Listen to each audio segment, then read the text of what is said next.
Ugh. Yo, and anything with 24 months. Tier 3. I appreciate it. Thank you.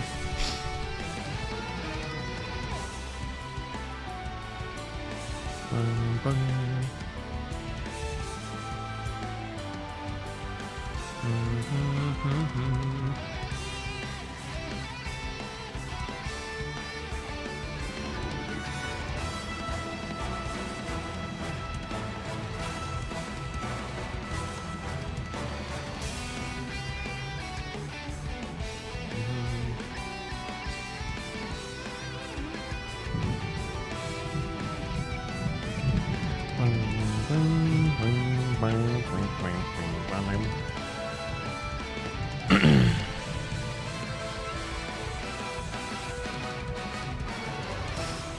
Oh, give me 1 second. I gotta blow my nose because I'm just fucking.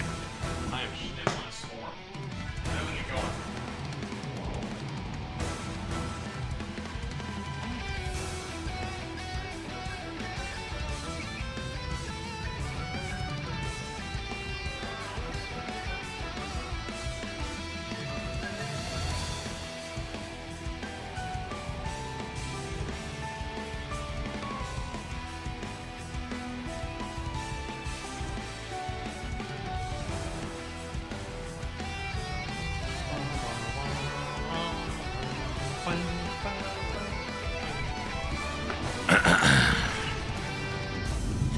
Alright. I'm here, chat. Sup? What's going on? Hello. I gotta put this back over. Do this. Do this. Do this.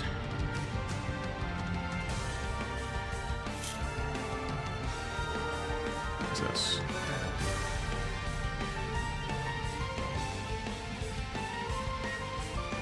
Do this.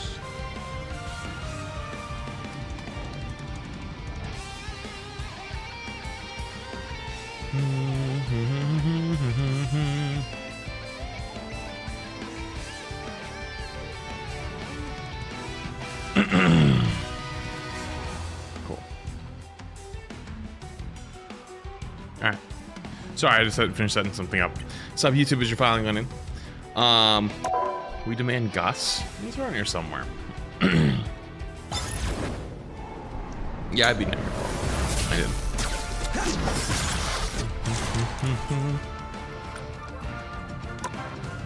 Actually, do I owe my stuff to this? I do.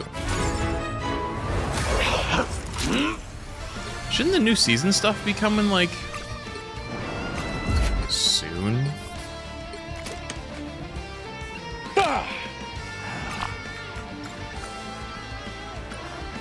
Right?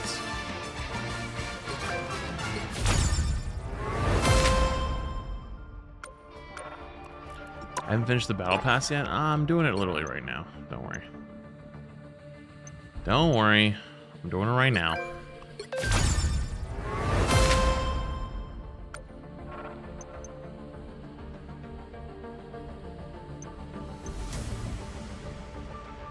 Yeah, it's everything. Right? Yep, all done.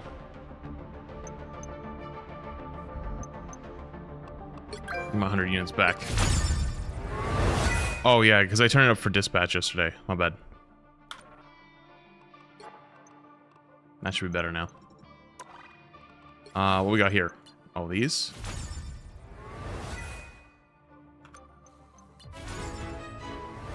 Dude, I have so many things I have to claim. Holy shit. How's this looking? Whoops. Shake. Move forward 1.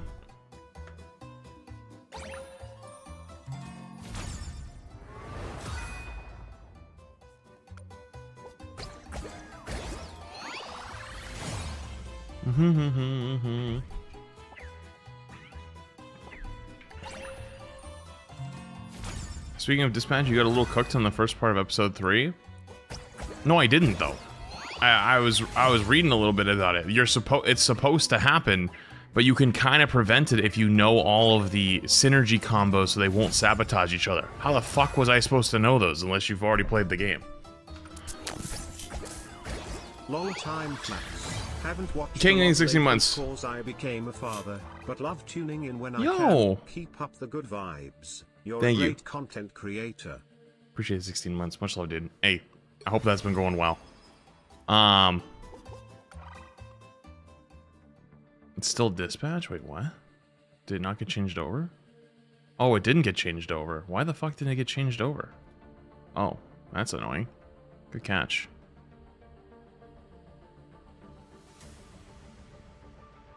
Great streams and videos. Congrats on the house. Back to learning.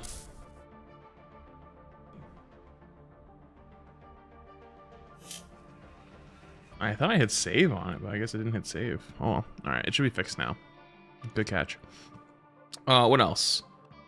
I did that. Is this one?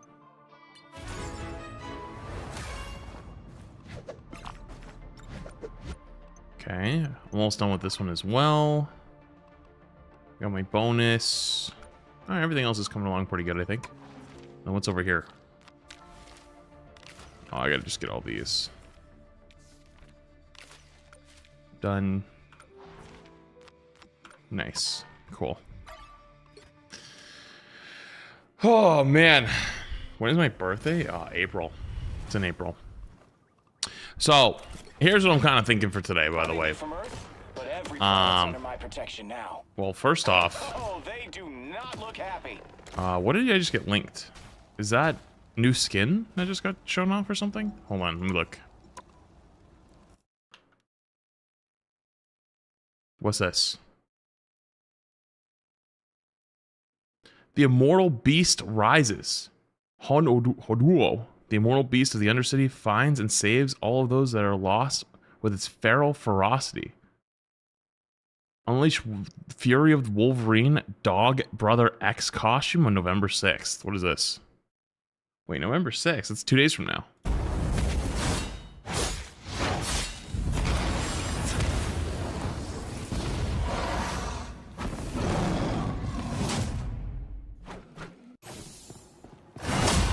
Ooh! Jesus, it's loud.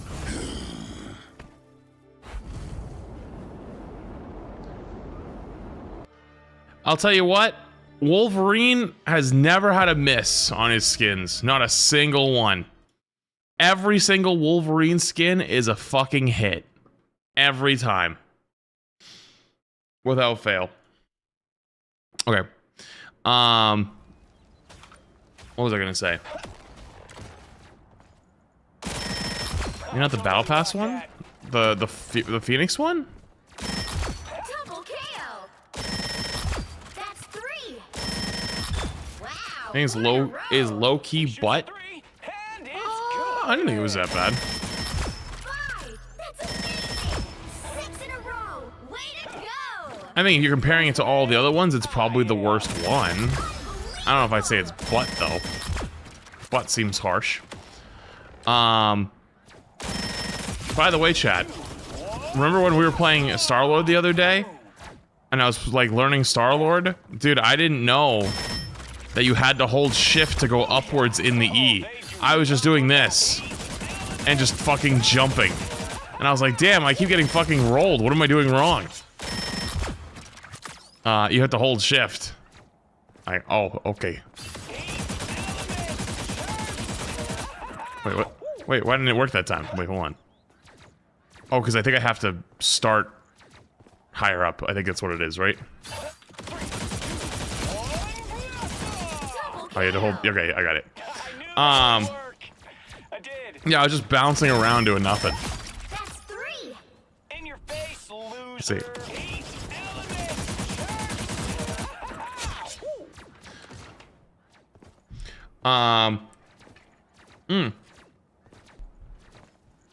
You know what I do want to do though is I'll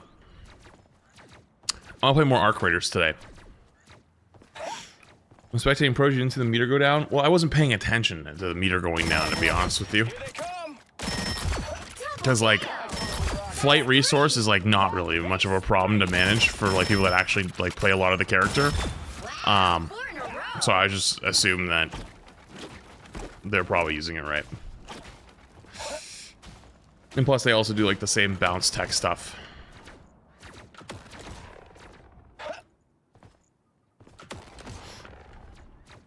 Isn't it based on where you're looking? Well, no, I can move around in the air like that by holding shift. Otherwise, you just plop to the ground and then you just spam jump and just bump up and down a little bit.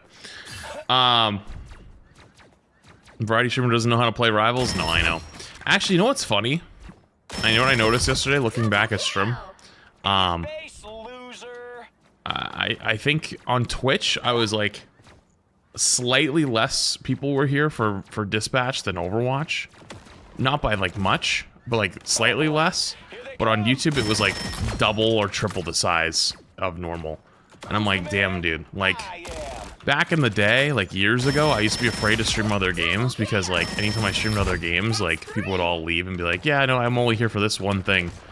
And like, that is absolutely not the case anymore. If anything, it's the opposite, you know? Would you want them to add and what role would you want them to be? I'm not the person to ask on like specific characters. I think support players just need like 2 or 3 characters ASAP though. AZ, thank you for 13 months. Appreciate it.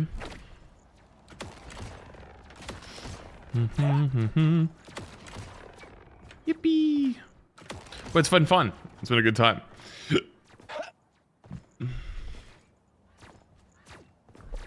Honestly, for you guys that are talking about the trailer, though, you would expect the trailer to be, like, fucking soon, right? Because isn't the new season supposed to be, like, now? You know? Oh, they do not look happy.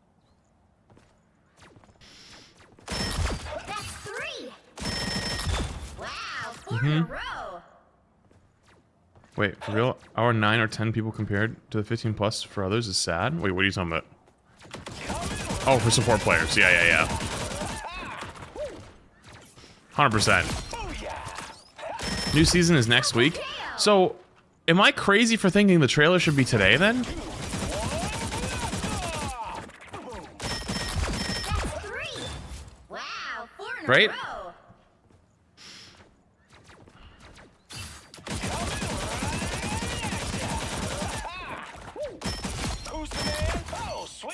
It's probably today or tomorrow at some point. That's what I would think.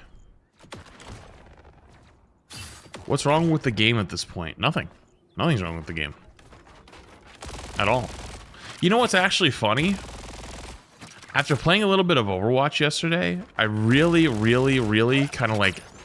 Well, actually, to be fair, 6v6 I think is a little different. But, you know, Rivals might be harder to solo carry, like, to have more individual impact than Rivals at the highest level. Or sorry, Rivals might be harder to solo carry / have individual impact at the highest level than Overwatch. It's actually very interesting. Like if you pop off in Overwatch, like you can actually roll a game. In Rivals, it doesn't feel that way. It's actually very interesting.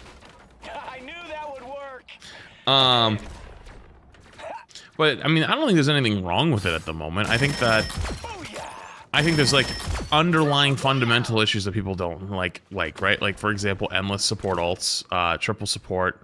They don't like getting games where, you know, teammates are giving up right away, throwing toxicity, supports not have enough of the role. DPS seems like it's the highest favored role / most loved. There's definitely issues, but like a lot of that stuff's probably gonna take time. You know what I mean? I will say though, did you guys catch last night that Sentinels left Rivals?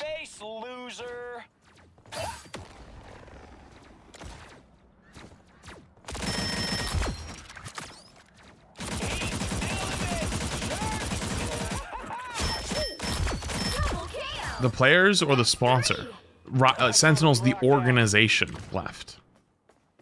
You didn't see? Hold on, I'll show you real quick. Armor, I just retweeted it.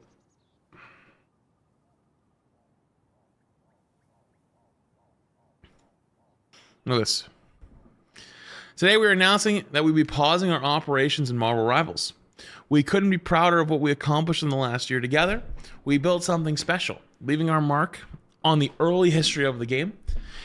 If and when NetEase rolls out a program with team incentives, we would revisit the decision. All of our players are now free to explore new opportunities, and we wish each of them nothing but success and whatever comes next. So, normally in esports, teams find out about what the next season is going to look like way in fucking advance of everyone else, which means that if you didn't catch the live broadcast the other day of the finals, they said that in the next week or two, we'll hear about like the future of Rivals esports stuff. And I saw a lot of people that were like in the scene basically saying like, oh, next year's going to be exciting. So there will be a next season, it seems. But that sentence at the end of if NetEase rolls out a program with team incentives, we would revisit the decision, means that probably NetEase has probably pulled back a lot of their big money that they were dropping into it. At the beginning of Rivals coming out, I know this. I didn't sign any NDAs or anything like that. No one can come for my cheeks. I know that teams were getting paid big money to be a part of the game. Like if they wanted to get into the scene, like Rivals would basically give them a little bit of like a little bump. So much so that there were orgs that actually wanted to potentially make streamer teams, because streamer teams are very valuable, not just to like win things, but just like marketing and just like, you know, like if you've ever watched a lot of like the pro esports orgs, like no offense to most players, but like if they have the on-screen personality of a wet paper towel, and unfortunately that's what gets people's attention more than anything. In almost all sports, yeah, if you're really fucking good, people love you, but you have to be like literally the best of the best. You could be average with a great personality and people will love you just as much as they'll probably love the guy who's insane. So I actually got approached a couple I got soft offers, and then some of my other friends also got soft offers, but the numbers were so low that it was just like really didn't make sense, and just kind of seemed like a lot of the orgs that were potentially thinking about stepping in just wanted to cash that paycheck on the backs of, you know, personalities that were kind of already established. That said, though, Rivals has seemed like a game that is open to supporting its scene in a lot of ways. And I mean, doing a $3 million tournament right out the gate, I think should be proof of that. Although I wouldn't be surprised with Rivals quote unquote fall off, even though it really hasn't like fallen off completely. Like it just went from cultural phenomenon that everyone was playing to not playing. It still averages somewhere between like 80 to 120,000 players a day on Steam alone, which is pretty damn good. And I think this game is probably one of those games that's probably really popular on console because it's a more casual type of game. But a lot of people, you know, once something is super popular, like amazingly popular, a lot of people like to have the personality of, oh, fuck that super popular thing, right? But then as like people stop liking the super popular thing, if it wanes in popularity, they actually end up joining that, oh, fuck them type of side. And then Rivals, of course, actually has some issues. Like it does have like some core issues, although they do appear to be working on it. That said, though, I'm a little I don't know if I'd say the word is worried, but a little more interested that this is like arguably the fan favorite team for a lot of players or for a lot of people.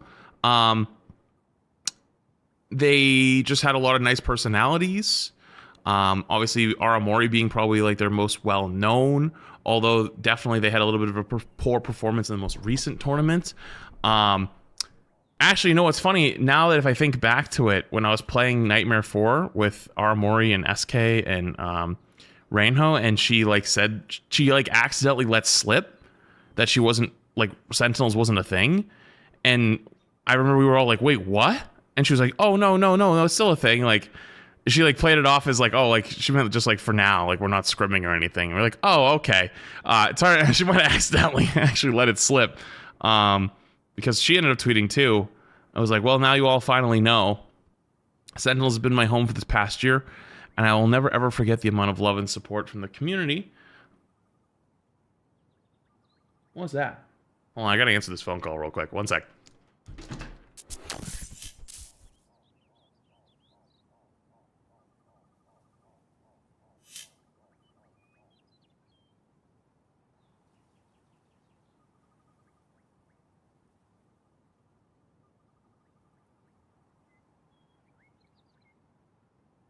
Sorry, my carpet's coming today. That was the furniture store, saying that they're going to be delivering it today. So, Man Kim Paula, thank you for 3 months. Appreciate it. Thank you. Sorry, let me pick back up. I've never experienced anything like that in my whole life. The org treated me like family, and because of that, I'll have memories that'll last an entire lifetime. My heart truly breaks with Sen's decision to leave Marvel Rival Esports, but truthfully, I cannot blame them. The scene is essentially a money sink until any sort of monetary incentive is added for teams. Hopefully, NetEase will drop some new info soon. I like Aramori a lot. You know, I knew her a little bit in Overwatch, not that well. I actually bumped into her one time at Patriot Place with her now husband Crimzo with Emong. I do have to disagree with her slightly on this one. The reason why Rivals is going to be is a money sink right now is because two things. One, the esports bubble has fucking popped.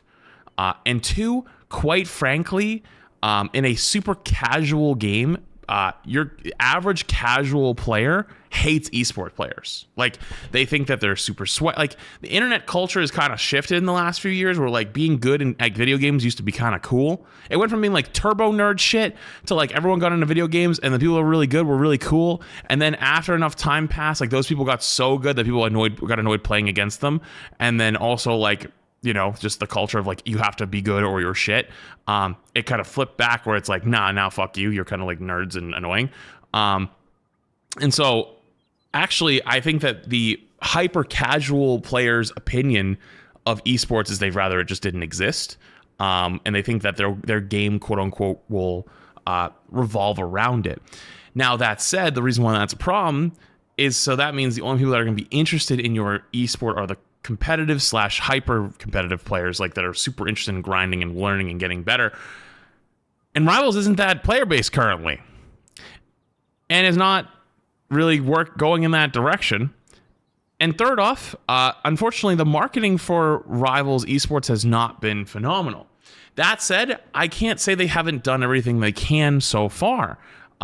They've tried to work with other streamers, like stream a lot of esports stuff, but they also need to just like invest in their own community a little bit more. How do they do that? Well, that's a tough one because, like I was saying before, most of the players who play in esports games have the personality of a wet paper towel.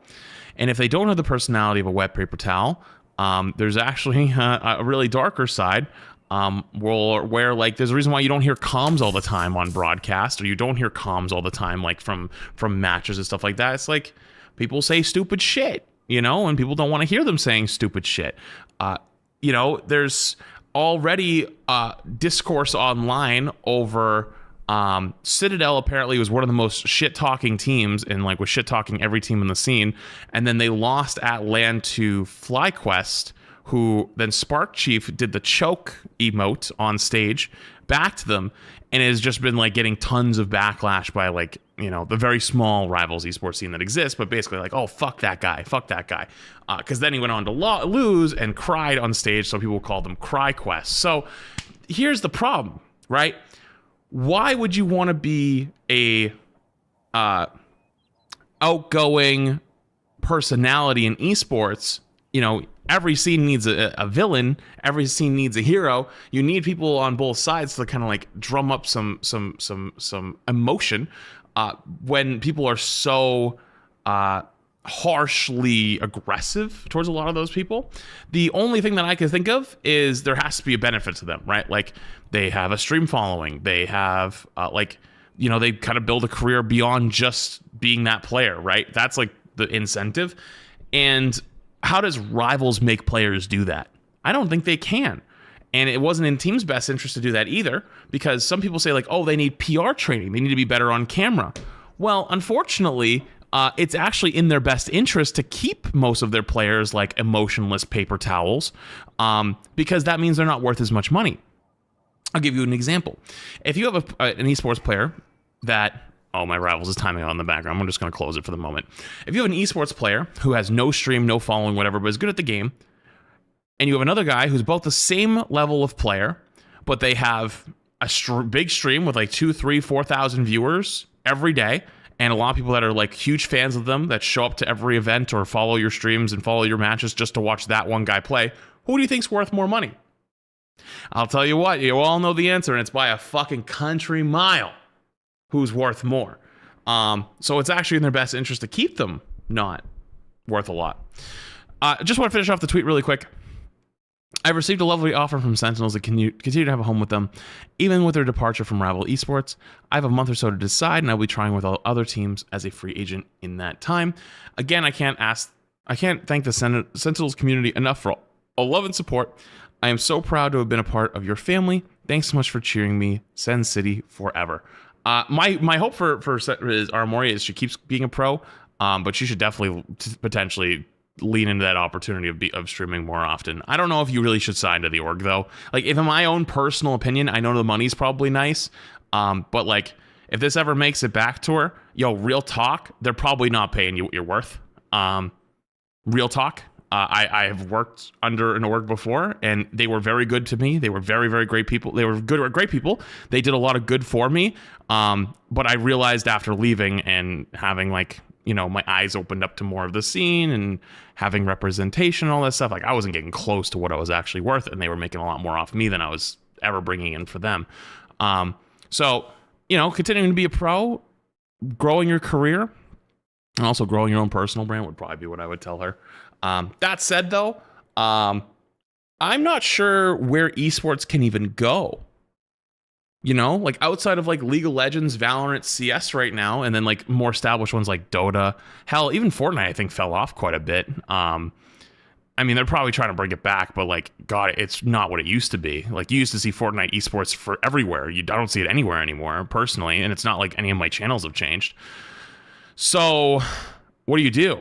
And also, the only money that's ever in esports at the moment are either gambling or Saudi money. So it's like, where's the money going to come from, right? The only other option is in-game support, which is like NetEase or Rivals basically saying, hey, you know, we'll give you skins in the game, and then if people buy those skins, we'll give you a percentage of that, go straight to you.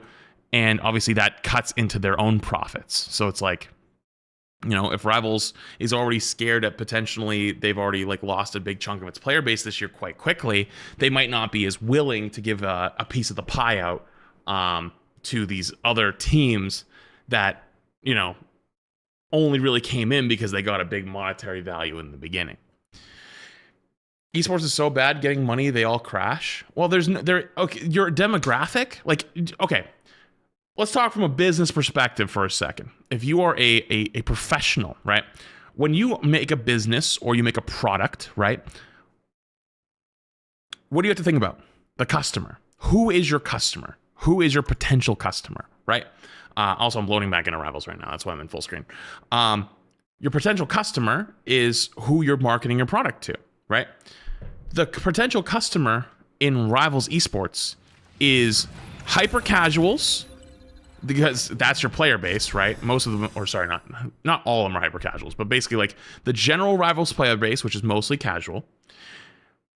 You also have, of that player base, people that are probably want to be really good at the game / want to pursue potentially being an esports professional in their future. So a lot of those are teenagers or really young college-age adults who have a lot of time on their hand to play the game. What do all of those people have in common? I'll answer you the question. They're broke. They're quite frankly broke.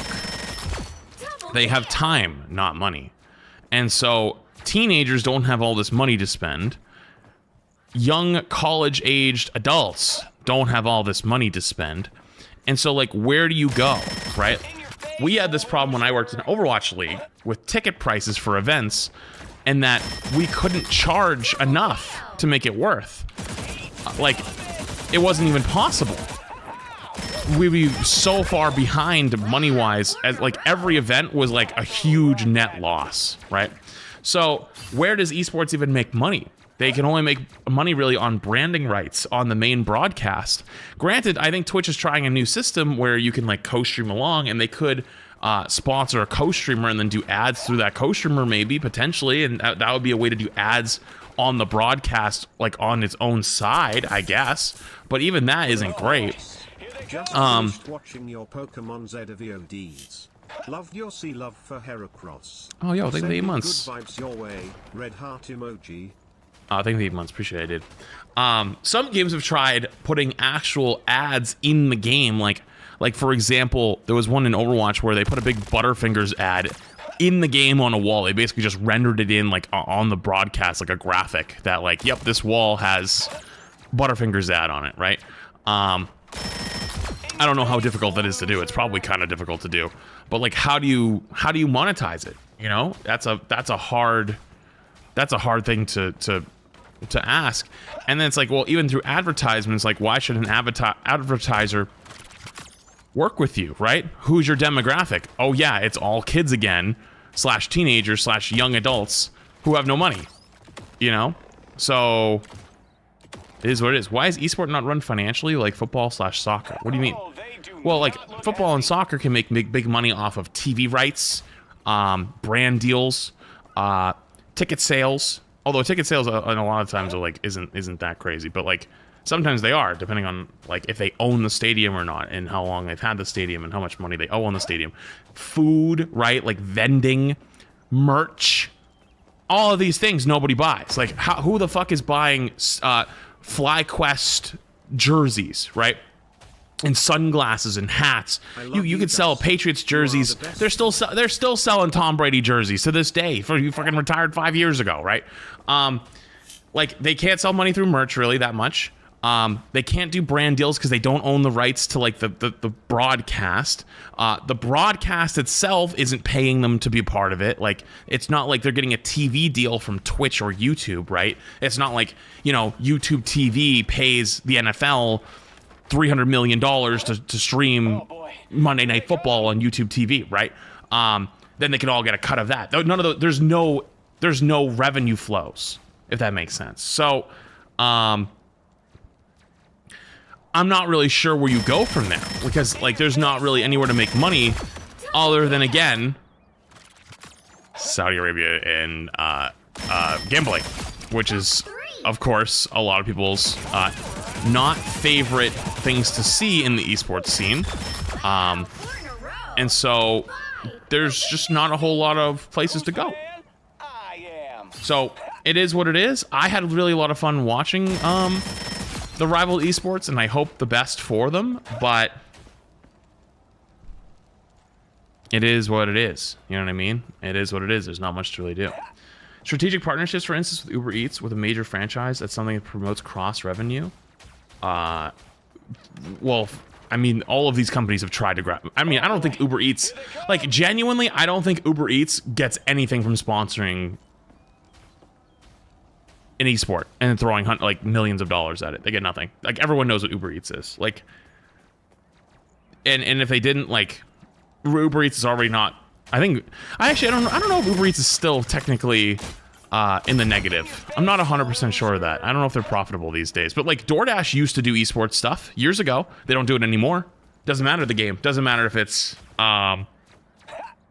Doesn't matter if it's Valorant. They're not really doing that no more. So and then even on that is like rivals doing that, not the teams, if that makes sense. So I feel you, but like, you know what I mean? Give it 20 years. Yeah, they just don't have 20 years to wait. So I don't know. I think it's very interesting to see how Rivals Esports will shape up. Let me see. What's this?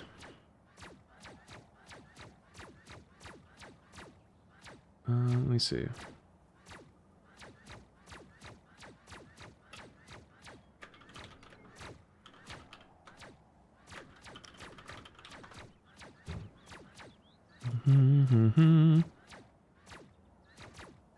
Oh, we could do this.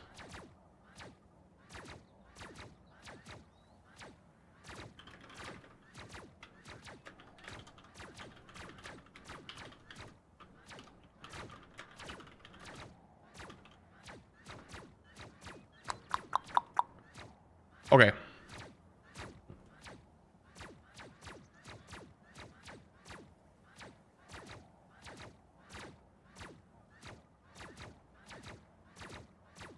Am I doing ranked or quick play? Oh, neither. I got something else. They do not look happy.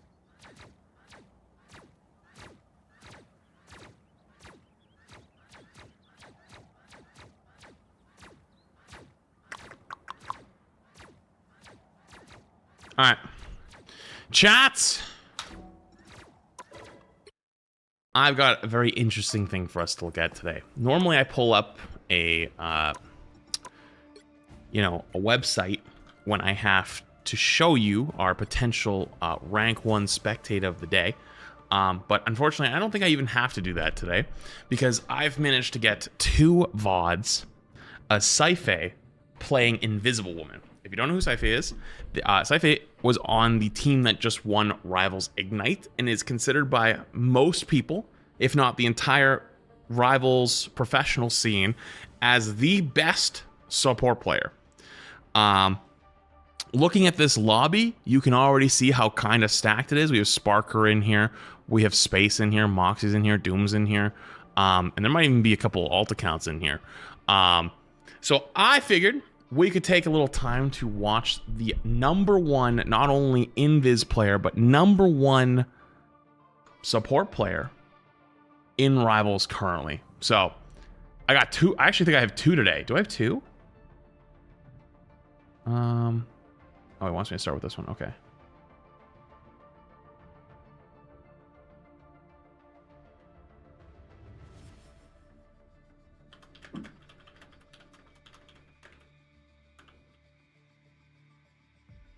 Sorry, Riggsy messaged me.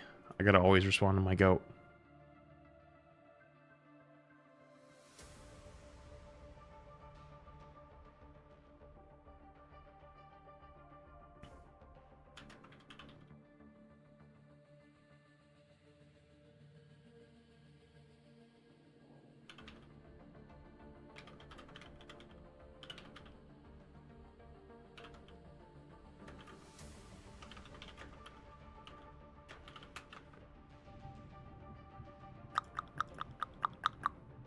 Okay.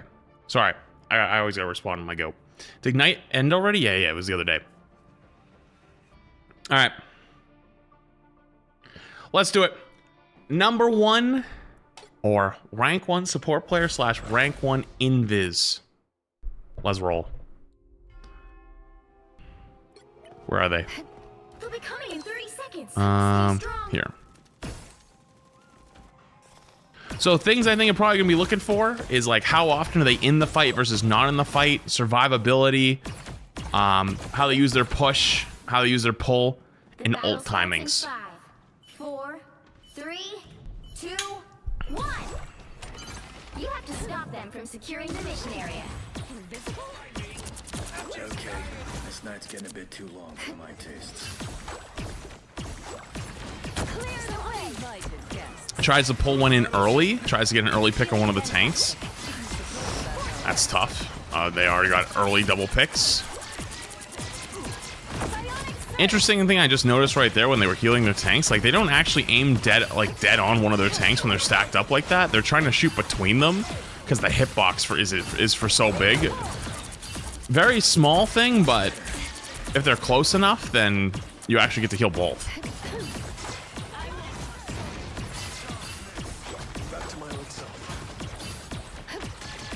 See, they try to pull someone in again. Playing pretty safe, all things considered.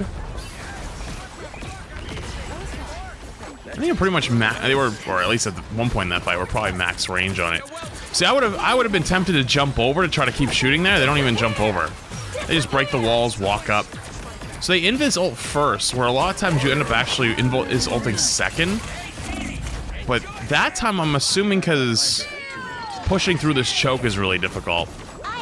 So get rezzed after dying to the Groot ults.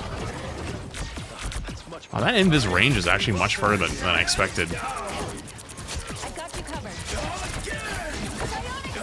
So instead of actually looking for heals here, like I think a lot of people would be looking to heal your team in this type of a fight.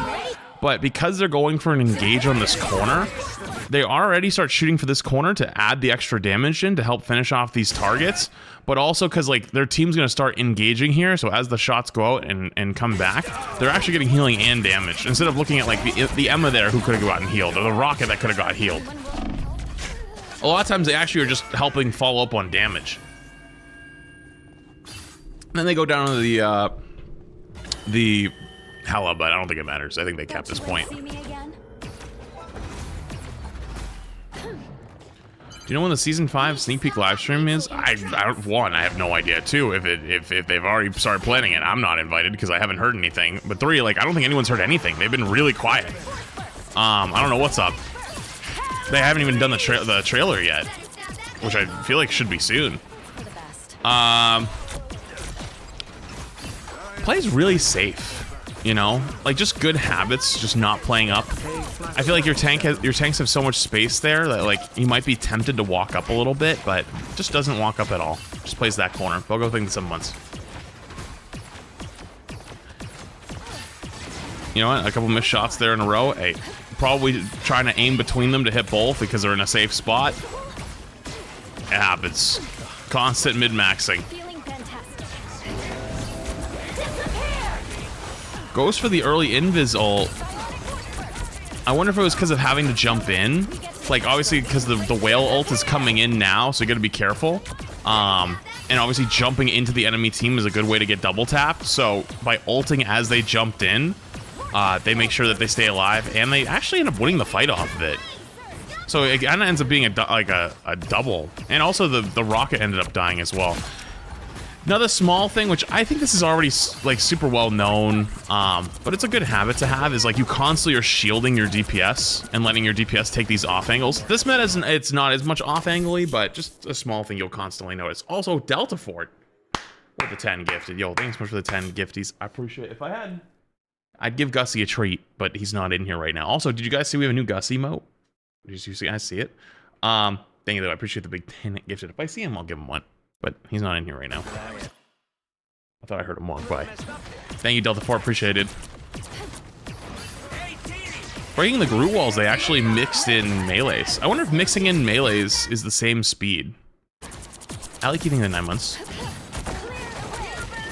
Always trying to get pulls on their front line.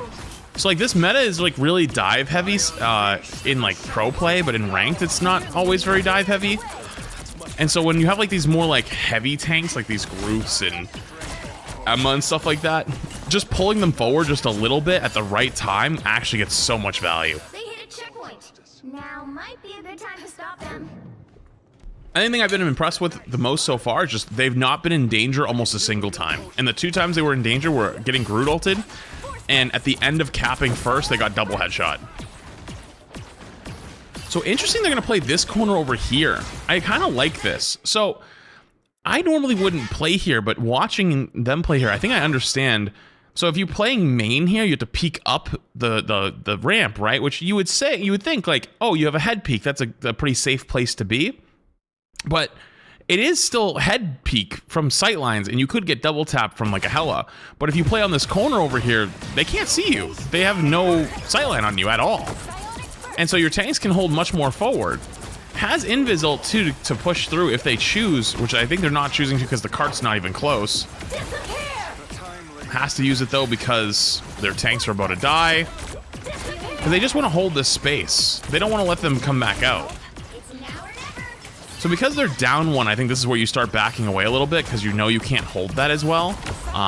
They were starting to lose people. Oh, I like that. This bottom left fallback so you can try to push someone off. Can't do that all the time though. And then this is like what I would consider like more standard positioning, like where someone would stand. But this is like their 3rd option. This isn't even like where they want to be. Yeah, I saw the new skin. Playing underneath here. I think the Bucky canceled it. Hits him with the slow, so he can't walk up on him and get the finish. The slow usage has been great too. The shift doesn't actually just throw it out there for damage. I think a lot of people do that, myself included, where you just get bored and you just throw it out there. But it can be such a useful little skill. Even if it doesn't feel that impactful all the time.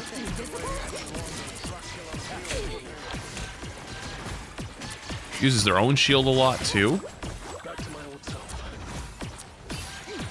Now in like a little bit of downtime right there where there's not a whole lot happening, takes the shield back to themselves. Anytime their tanks are getting low, like instantly pops a shield on them. DPS get low, pop a shield on them. Not just to heal, but I think just to give them time to get their heals off. I just cut through the ults. Too many ults to get through there. I mean, you'll notice though, even in these fights, they're not dying. They're almost always alive. They're catching like, yep, okay, everyone's dead here. I'm just gonna chill. Interesting. I wonder if they're just going for a little bit of extra damage there, or trying to maybe get a cheesy little pick. Another thing you might notice is right there, well, until right now, they don't actually move around that much when they're invisible because you can hear the footsteps. They're gonna try and pull them off. Sneaky little plays. So while you're waiting for your team to come back, right, like right now, and they're just playing main, oh, you're dead. Oh, oh. Not even Dracula himself could stop us now. I thought for sure that they were gonna run. I would have ran for the fucking hills after I got found like that and then escaped. The absolute balls to be like, nah, I'm still taking that 1v1. Taking the 1v1 with the Hela and then winning is fucking crazy.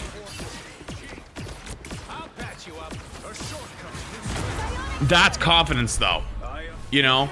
I wouldn't have done that. I wouldn't have personally done that because I don't have the confidence. I wouldn't have done it. Holy shit.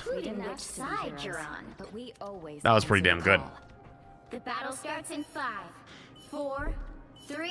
I think a moment like that is like what really shows you like, damn, that's not just like the best player on this hero. Like that's what a real fucking good pro player looks like. Insane level. All you need to do is capture the mission area. Goes for the early ult charge, gets a little 6%, 7% to start off. That's pretty good. You now have this 7-8% lead on your counterpart, which, well, now is starting to fade away because your team hasn't taken as much damage yet. Always trying to put themselves in a spot where they're not only healing but also doing damage as well.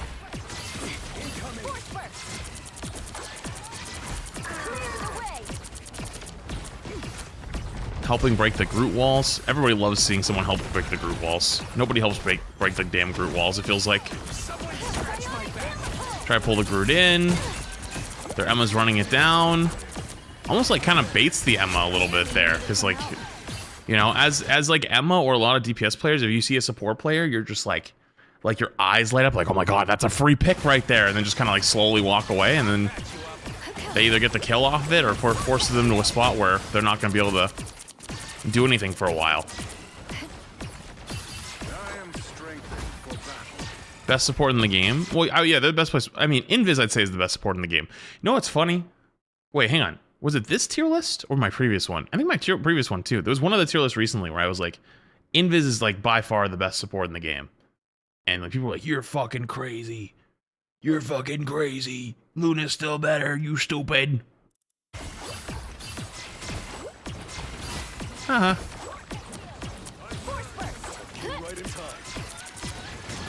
Was it the last one too? Nice. Luna enables dive though.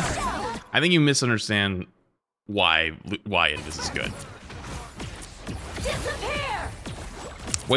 Waits a few seconds to make sure you ult second, so your Invis ult gets more value.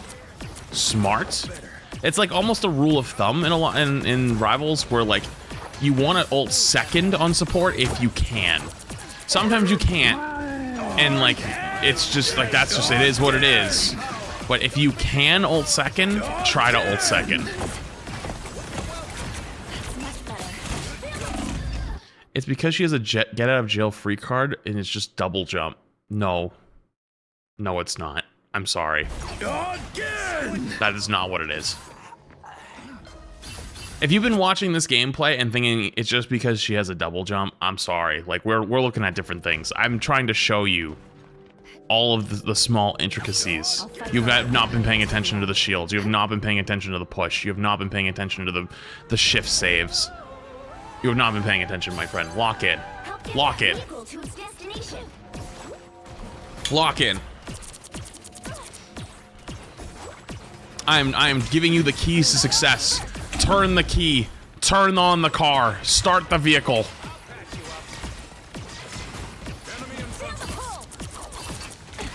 Breaks the Groot walls. Pushes them away. Buys a little time for tanks because, like, team's not here yet. They're still waiting for their full regroup.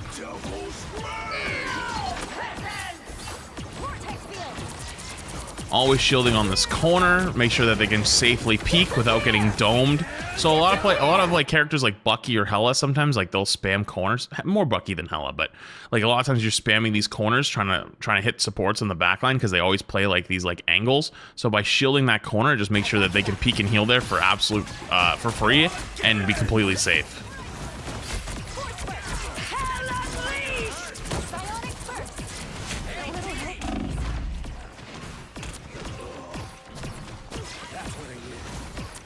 So a little bit of low here, but actually not even trying to heal themselves yet. Just understanding that the shield from the rocket amp is enough. They'll be fine.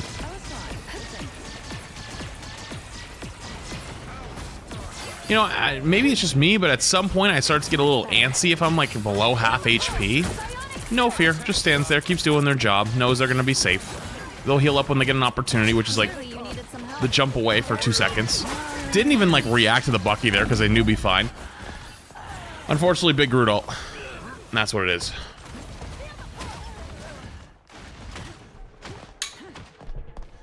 Thought you wouldn't see me again? The vehicle reached a checkpoint. Keep up the momentum.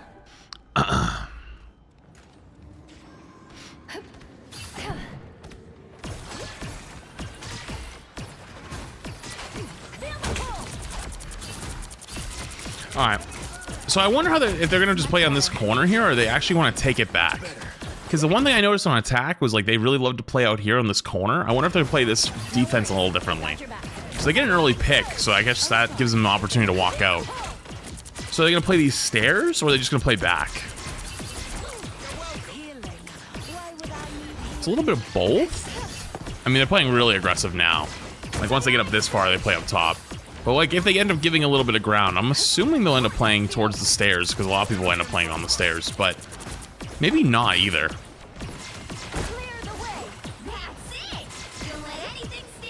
What are the bands? Psylocke, Venom, Jeff, Mag.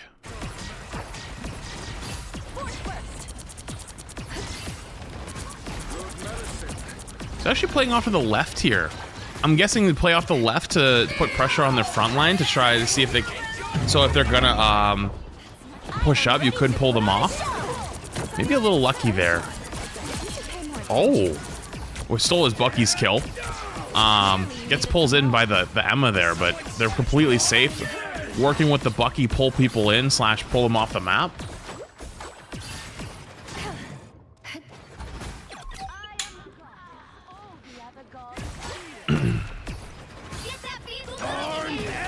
Maybe a little aggressive here, but you know this happens in ranked. You know, kind of pushing their spawn just to push their spawn, I guess. Sometimes, you know, it is what it is. It's fun and it's worth.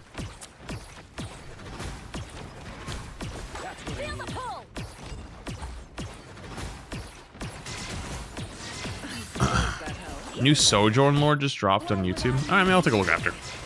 I want to finish this first.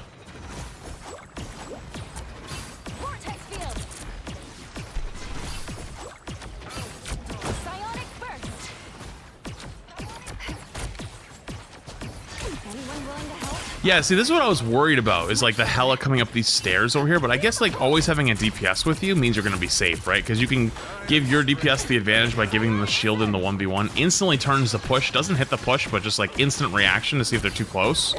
Backs them off. Invis ults the Groot ults. Not only does it make it hard for them to see from that range to follow up on the damage, but also obviously the healing. That made me really anxious, the jumping over the pit like that. I know they were fine, but still.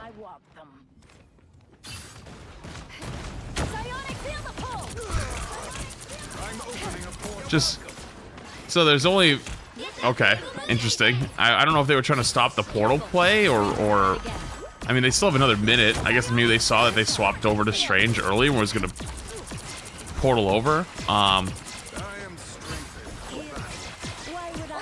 Or they just was just like fuck it, throw someone on low ground and be annoying, get a little ult charge. They've also swapped map here. I am ready to punish. Uses the shield to make sure they don't get pulled by the Emma. Again! Does Invis have a bunny hop tech? Yes. Most characters in the game have B-hop tech. So like when you see she goes and jumps and goes Invis and just starts jumping after and like B-hopping, yes. There's a lot of characters with B-hop tech. You'll see it right now. Look at it. That's a good catch. That's a very good catch.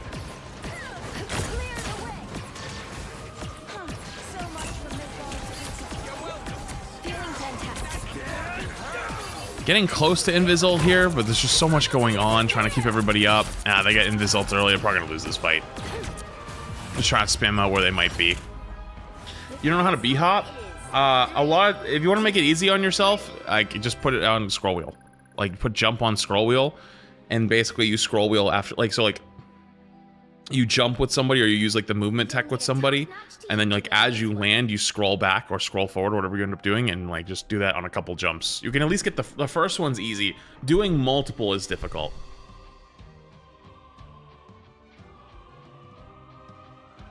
Okay, skip ahead. It feels good to step The battle outside my starts in bubble every now 5, and then. 4, Oh, really close here. 2, 1. Vortex field. All you need to do is capture the mission area. Got it? Really 60 aggressive. seconds left. Going for ult charge that early. But soon it will not be. Or not that early, sorry, that aggressively going for it. I mean, I respect it, but... So, you might notice that they're actually spamming abilities now. So, like, before they weren't really spamming abilities, like, very quickly. Like, the beginning of the fight, beginning of the round, just throwing their shift, throwing their push, right? Okay, that's actually a huge pull. That one wasn't a spam. That was, like, actually calculated, and they get a pick off of that. That was huge. But before that, though, they're just trying to build ult faster. Because especially in OT, when it's one fight, getting your invis ult faster than the enemy team is a good way to just win the game. So... Oh, he's gonna go for the push on spawn. I've got you covered. No, I can't get it from there. They do end up taking the TP, though. Gets back in time. Yeah, the little B-hop tech has actually helped them get around a lot faster. Little min-maxes help a ton.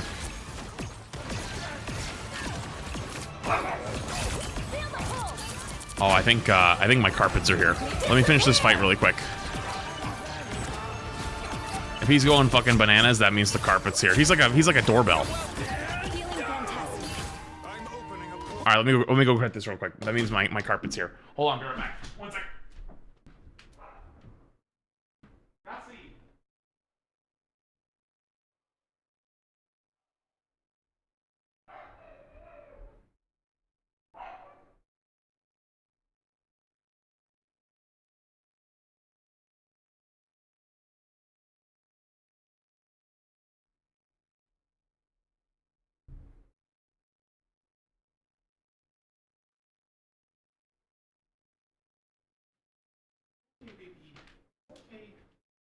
It's okay.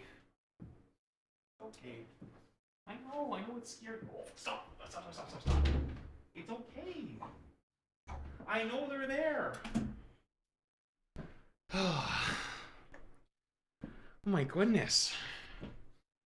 Hey, it's okay. It's okay. Oh no, baby boy, it's okay. It's okay. It's okay. It's okay. We know they're there. I know. It's scary. It's okay. They're not gonna hurt. I know. It's okay. Don't worry. It's okay, baby. Oh. I'm gonna give him a tweet. Hey, you want a treat? You want a treat? A little help? Okay. Okay. Keep an eye on me. It's okay. All right? Don't worry. They're just bringing us a carpet. They're not bad people. They're good people. They're just bringing the carpet. Okay. See I got a tweet? Oh, you're such a good boy. Who's a good boy? You're such a good boy. It's okay. No, no, no. It's okay. It's okay. Yeah, it's okay. Don't worry. Chat, I might need like 10 minutes. I don't want him going fucking bananas.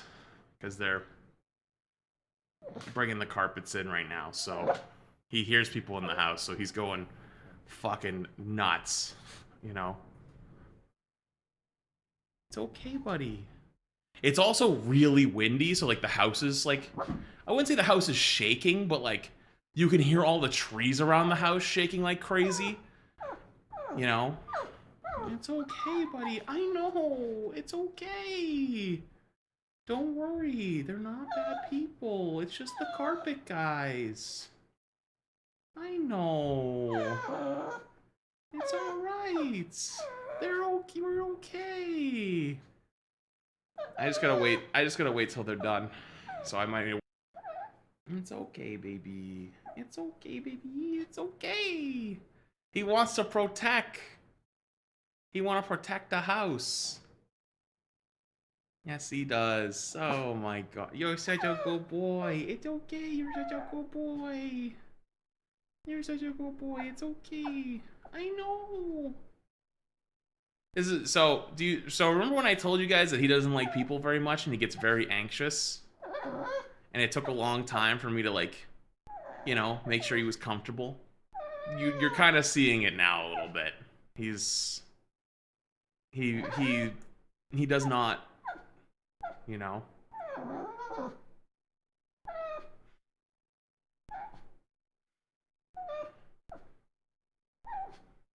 He's awfully confident for something so football shaped. That's fucked up. But he actually does not. He has no fear. Have you ever seen those videos of like big guard dogs and like they fake like their owner getting attacked and they just don't give a shit? He will come flying. He doesn't care if he's a football. He doesn't care if he's a potato. He's fucking throwing his life on the line. He's down to fucking scrap every damn time. You know?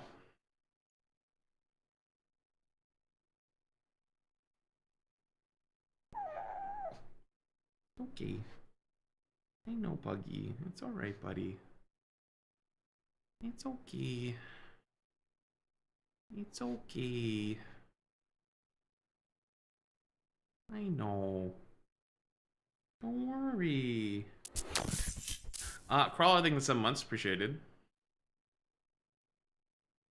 It's okay. It's okay. You doing better now? He's still a little anxious. I can feel it. He's still a little... I mean, he's making the noises. You can still kind of figure it out, but... He's calmed down a little bit now. It's okay. It's okay.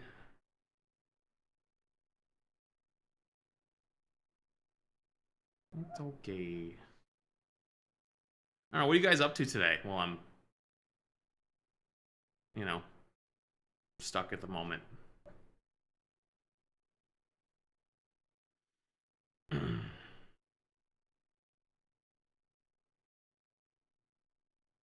Prepping for your upcoming D&D campaign? That sounds fun. Work? That doesn't sound fun. Hate watching Twitch streamers? Alright. Alright. Lost streak? Fair. You doing better now, buddy? You doing better now? Yeah?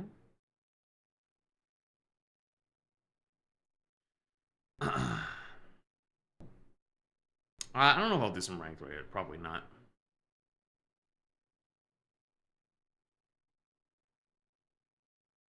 Get ready for your girlfriend, you and your girlfriend's anniversary dinner. Ooh, have fun.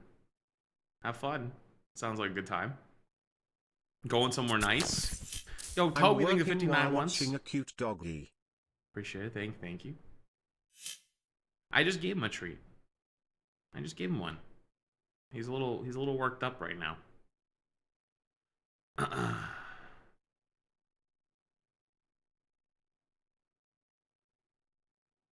You better now? You better now?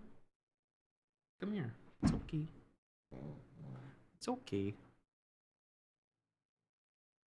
What happened? I'm getting carpet delivered today, or rug delivered today, and so they're here dropping it off.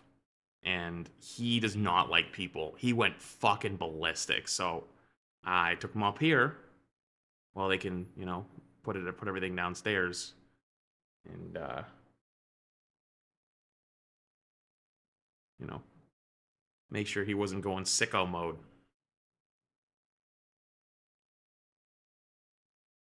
Take your first Korean lesson after 11 years of putting it off? Aw. He's mostly calmed down now, though. Right, buddy? You calmed down? It's okay.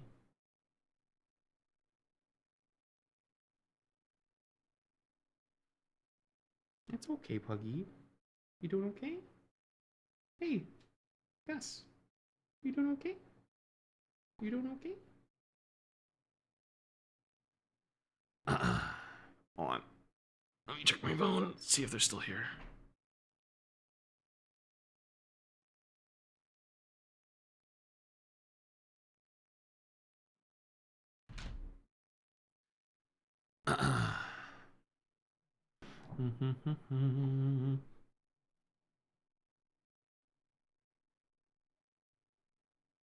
He's very anxious.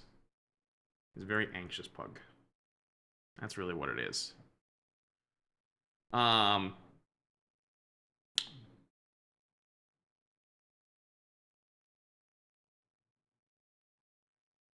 Wasn't socialized? Well, I mean, I wasn't there when he was a pug, but think about how old he is. He's 4 years old, about to be 5 years old, right? What happened 4 years ago, 5 years ago? You know? So he probably wasn't around a lot of people when he was a baby.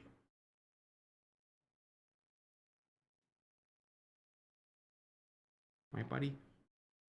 Right, buddy? Overwatch 2021? Okay.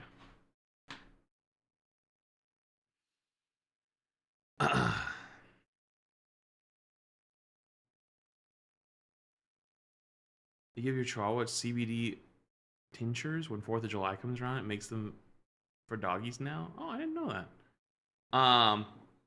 Toby, did I get your 59 months earlier? If I didn't, I apologize. Thank you. Also, thanks for waiting with me. I appreciate you guys waiting while Puggy has his moment.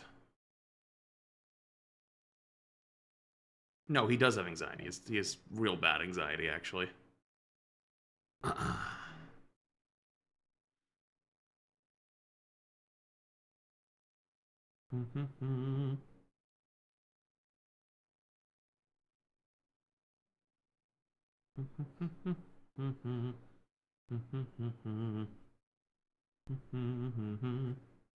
Yeah.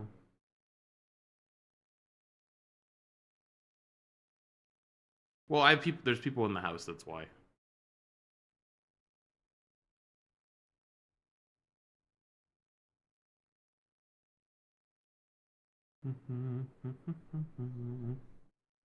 Yeah, I'll look at the Overwatch thing in a minute. I want to finish this first, and then I also want to play Arc Raider. So I'm thinking I'm going to do this, and then I have some TikToks I want to look at. Okay, they're gone. Okay, cool. All right, buddy. I'm gonna open the door for him.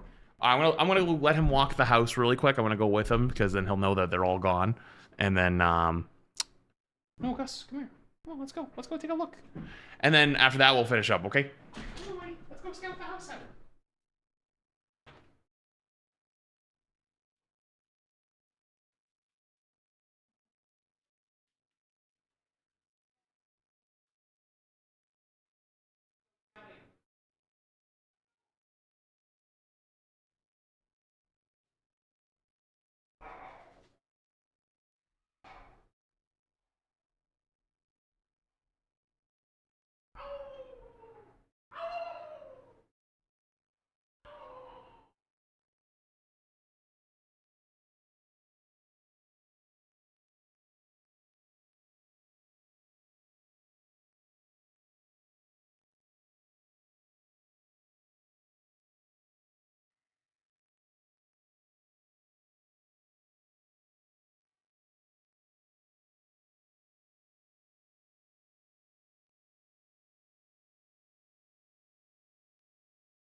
Oh, alright. He searched and cleared the house. Everything's all safe and well and good. See? You searched the house. You did such a good job. You did such a good job. You scared away the intruders. Good job. See? Yeah. You ever show up to my house? Watch out. He's coming for your ass. He coming. And he goes fucking crazy. You got to see a little bit of it. Was I barking? Did you hear that? Wait, did you guys hear that? Oh. Okay, did you hear him or no?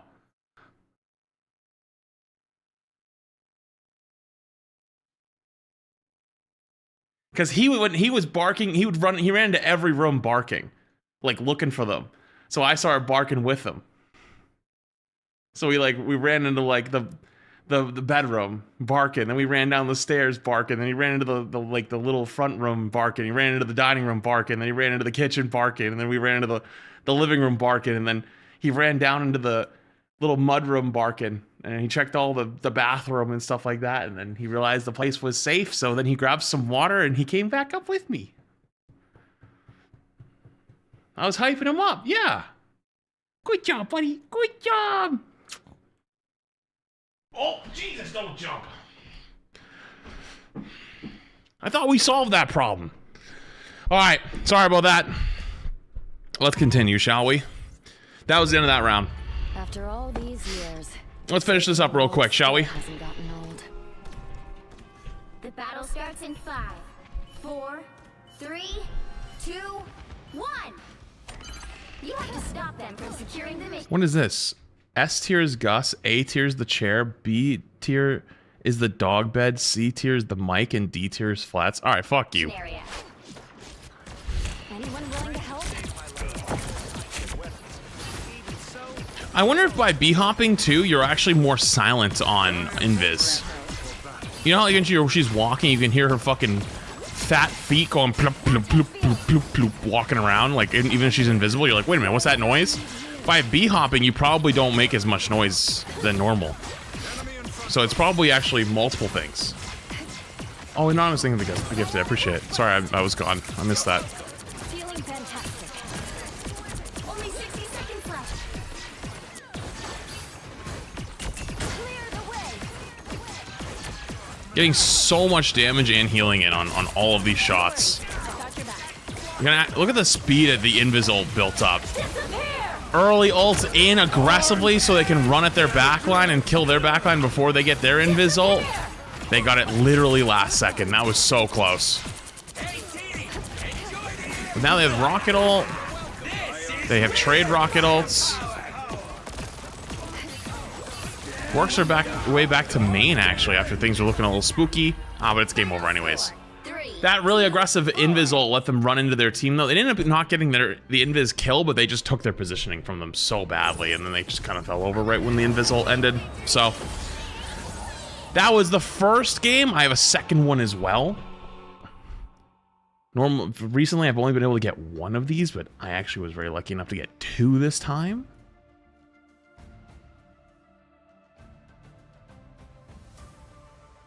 Let me see.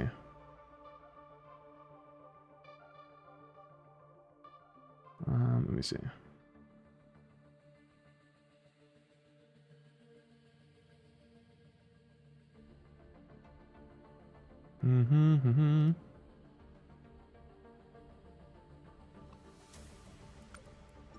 Where is it? Match replays. Okay. All right. I don't think this game is as long, but this one's also just as stacked as the previous one.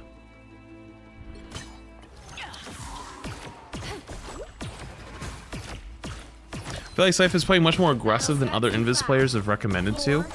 Well, here's the thing, right? All of VP are former Overwatch players. Overwatch support is basically built around being a DPS character, but that also heals. And rival support really does not play that way, right? But if you use some of those elements of doing extra damage in those times where you don't need to be healing, 1, you're contributing to 2 kills, 2, you're building ult charge slightly faster. So it's a dangerous game to be doing. Like, you gotta be able to pull it off. But if you can pull it off, you're gonna get a ton of value. And I think as the game evolves over time, and people are min-maxing and getting better at every character or whatever, like, as long as you're in a safe spot, doing damage is always gonna be king. But it's also about doing damage and doing healing. You gotta be able to do both. And Invis is actually really good at that. Wow, I don't know how that Angela lived. It was like 1 HP. See, we're already 91 to ult. Look at the other side right now, chat. We have Invis ult. On the other side, we are 60 to Luna ult and 77 to Rocket ult. That's the big Invis difference right now. Early ults on their forehead. Everybody just W keys. You're full health. Just no fear. Run them over.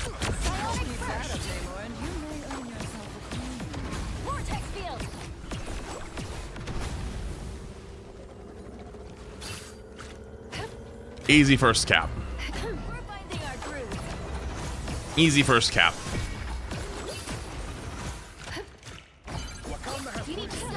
Also, I think they're also playing from EU, if you look at their ping, by the way, in the bottom right.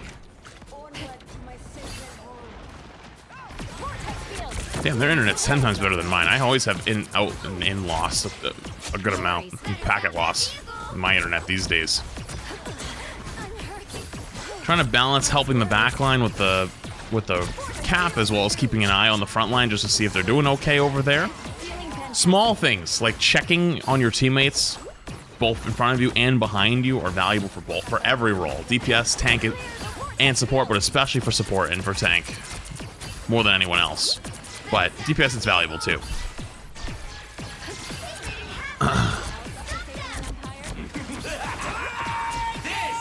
I think the thing I'm most impressed with so far is like just never in danger, never in trouble, always safe, never pressured.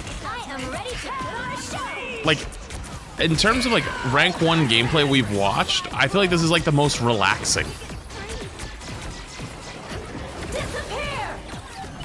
Has another Invis ult. Jesus.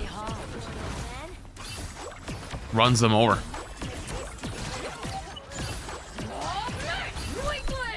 Yeah, positioning is top notch. Like, here, there's an old, I think it was Surefour quoted this back when he used to play in Overwatch League, was like, you don't have to hit the insane shots. Like, you don't have to always hit an insane shot.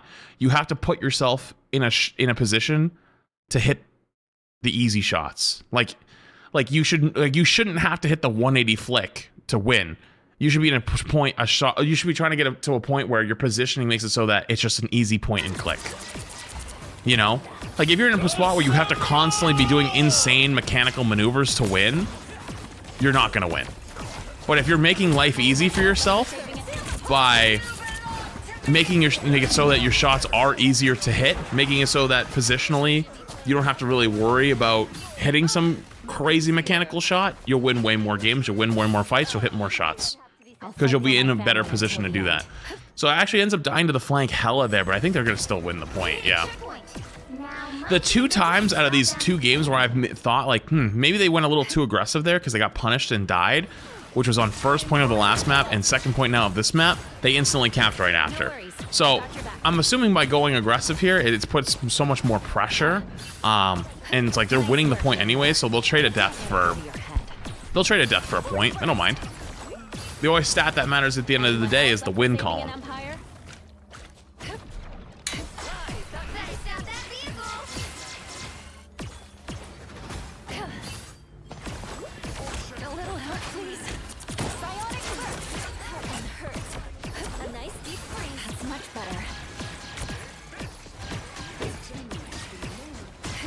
Just chilling.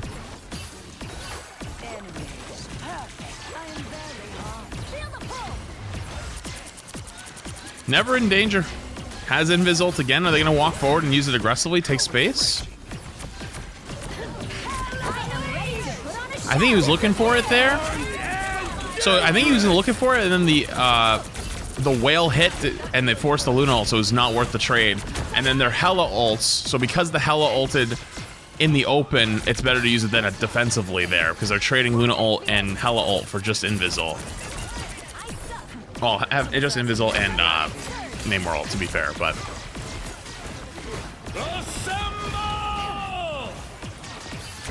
always backs away when it's time. Never in danger. Oh, whole team died. Wait, even those times where the entire team dies, like, they're not even in danger until they just explode. I'll fight for my family until the end. Did they double support ult? Oh, they did double support ult. That's unfortunate. In a ranked game, though, that happens.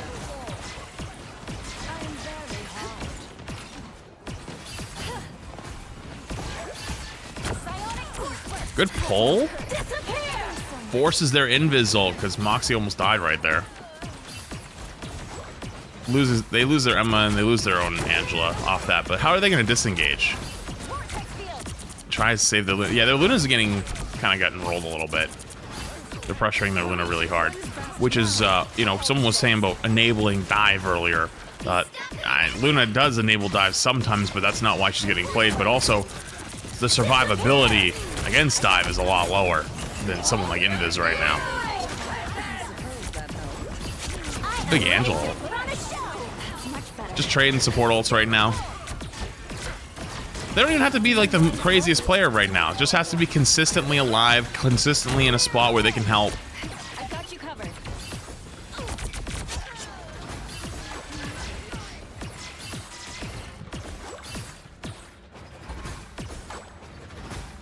Yeah, they're just chilling. Such like it's really a relaxing POV. It's interesting.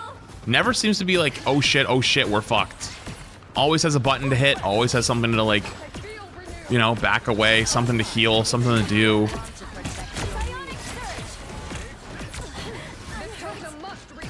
Health is never really getting too low unless they just literally get two tapped and explode.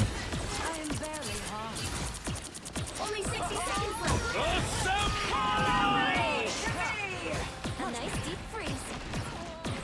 Don't give them another hit. You guys are saying melee, like, or someone on YouTube was saying melee weave. I don't even think I've seen that many melees. I would argue that the pulls and the shift usage is the #1. Like the way they use their shift is a lot more of a utility than I see a lot of people. Like, a lot of people just throw it out there, you know, use it as a way to just, you know, slow someone down, get some ult charge, whatever. Like that one right there. Like that one is what one I would see was like the average rank player does. You just throw it at a choke, try to get some damage on somebody. But they save it a lot of times for like when they're getting pressured or when a teammate's getting pressured or whatever it ends up being. And obviously the shield usage is top tier, using it a lot of times to help their DPS win 1v1s. Just a clean round. So defense is going to be a little bit harder though, because obviously like they're running at you and putting more pressure. So I heard Puggy run in. Look at the reload canceling. Capture the mission area. Got it. Perhaps this timeline is best left unsaved. That is much better. Clear the way. I suppose that helps. Anyone willing to help? Yeah, they cancel it with the shield? I don't know if I've seen the melee that often. Oh, they are actually doing it. You're right. I don't know if I'd say that's like melee. I don't think that's the same thing as melee weaving, is it? Like, I thought when someone says melee weaving, they're trying to use the third push. You know what I'm talking about? The third melee where it like pushes them away a little bit.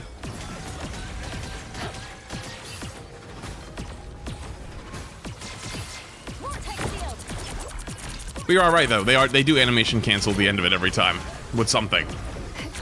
It's kind of like the same thing with like Strange. A lot, like all these characters are just min-max out of control.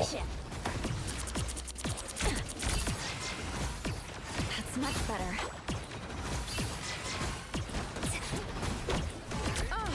Always reloads at 2. Well, I think it's just you're gonna always reload when you have a chance. You know, when there's an opportunity, even the smallest one.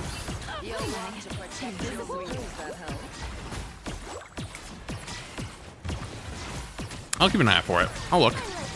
I got you covered. I mean, I just watched them hit 0 right there.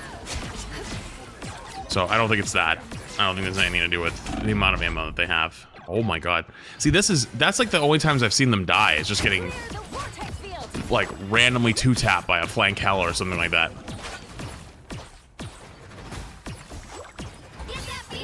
Also, the aggression to then pull the invis down while still, or not the invis, pull the hella down while still at half HP. Crazy. Healing. Why would I need healing? I was fine. Feel the pull. You're halfway there. Keep going. Pull him away, and then invis ults aggressively. I'm ready to put on a show. Wait, is it aggressive? Oh no, it's actually not. Sorry, I looked like it was further ahead than where it was. Anyone willing to help? Did they double support ult again? Yeah, they did double support ult again. A nice deep freeze. I guess the Luna ult went off like right at like as the Emma ult went off, so maybe they were just trying not to get pulled, which I guess isn't a bad idea. I could back up, but I don't care that much.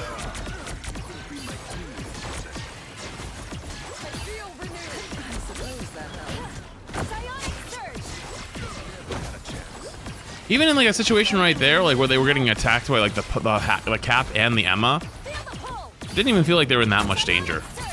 It goes really aggressive there. Holy shit! Shields himself on the way out, and just in case the hell it did hit those shots. This feels more stressful than the last one. Maybe a little bit, but on defenses, you're always going to be much more pressured, right? Especially against dive, because you have to be backing away, walking forward. Attack, it's a little bit more like, you know, they have to go pretty far to go pressure you. But even so, it seems very methodical. It's like check front line for a little bit, check top left, give them shield, go back, back away, take the shield back, let it recharge, chill out, you know? Vortex field. Get that field. Goes for the early ult charge. Gets a little bit. All these little mid-max things matter a lot. I was fine. Also, Invis and Luna both ulted on their team about the same time. Luna's was slightly later. Luna's 57 to ult as you get Invis ult. They get really aggressive, but has ult for it. No fear.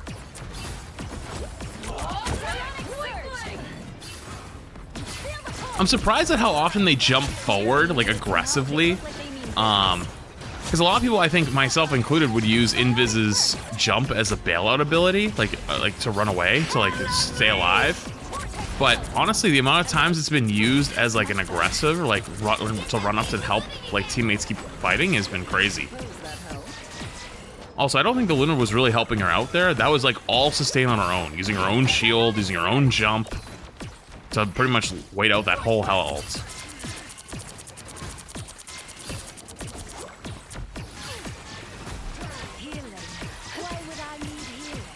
So trap.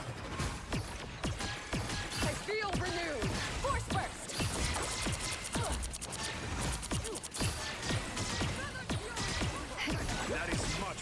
Always checking up on their DPS on the flank. I don't even think they're spamming like I need healing or anything. I think just always just gives them a little check. Yep, another little check. Yeah, they're fine up there. Gives them the shield anyways, just so they can take a better angle. Matches the invis ult with their own invis ult. Oh, that was actually a little bit far forward potentially. Maybe a potential mistake. That might have been a little bit more far forward than they meant to do. And they get punished for it. Potentially the first mistake we've actually seen. And it happens, right? It happens to everyone. Everyone can end up making like a little mistake, but like the idea, the play is correct. Go for the invis ult counter. I think just the placement might have been slightly off. Yeah, the shield heals as well.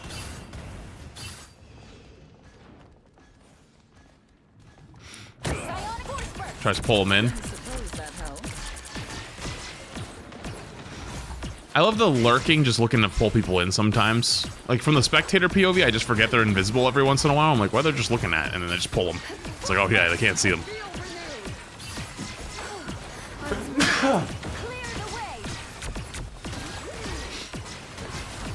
I mean, already 60 to another ult though. They're building their ults so fucking fast. It's like a freaking cooldown. I am ready to put on a show. So enemy team Luna ults, which you can match with their own Luna ults. Oh my god, they lived. That was a little close. Kills one with the push.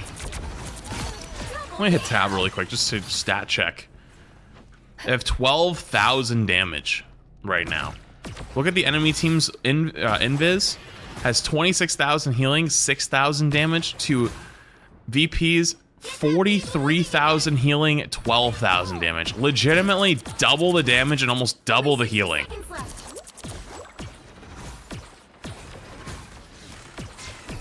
That is crazy. That is actually insane.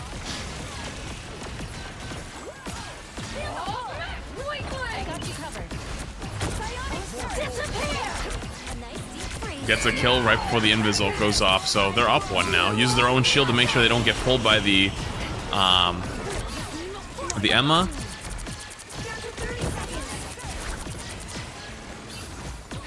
Well, they didn't have one tank only the entire time. No worries. I've got your back. Anyone willing to help? I think the other team's probably given up by now, in some ways. But I mean, this wasn't even close. Like, I mean, if you look at the two Lunas are pretty close, right? You have the 38,000, 36,000 for healing on each of them. It's just the invis gap is not a gap; it's a fucking canyon. I've got you covered. You know.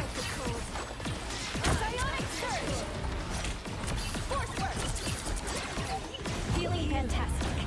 And they just win. Final score: 2-3. So there you go. The #1 support player / #1 invis. They do a lot more damage than most of the support players we've ever watched. That probably contributes to why they have their ult so fast. And I mean, you saw the stats sheet. They're just 9 miles ahead. Oh, and then they got MVP.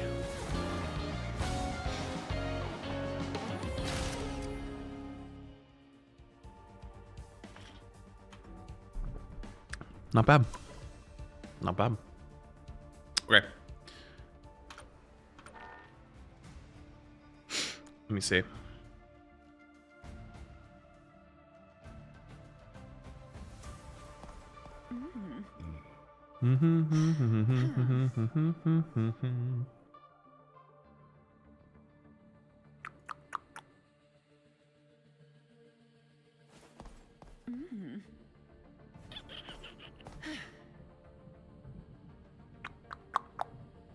FNAF 5 will probably be later in the week. I made multiple posts about it.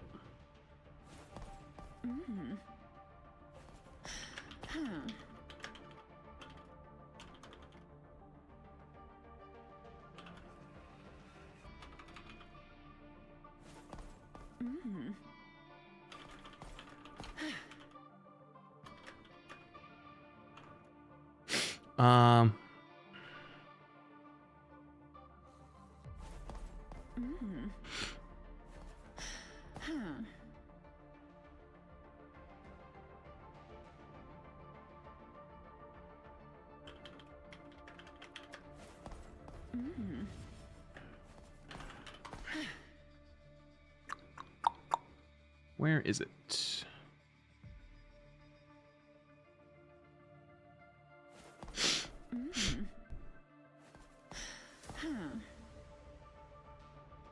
Wait, crap. What is... Wait, crap. Are you here? What is this notes?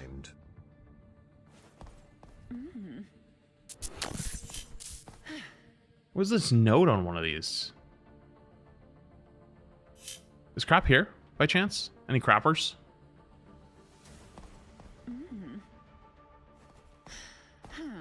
Any crappers? Any crappers? Is he here? I don't know if he's here.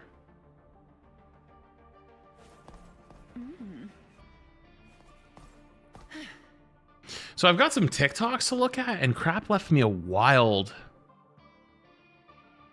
note here. Like a couple wild notes. Like these are some bad TikToks apparently. Hang on. I gotta go blow my nose really quick because I'm really fucking allergy heavy today, but I'm interested to see what the fuck is that. 1 second.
What? What is it? What's going on?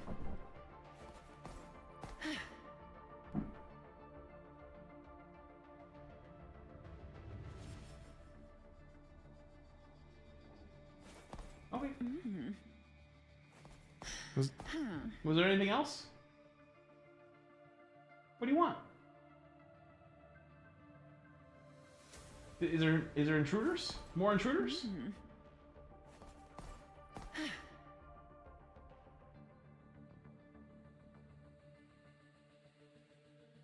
I don't know what he wants.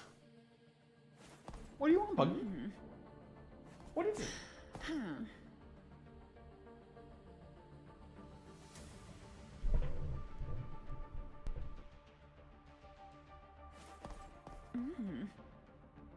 Okay, bye.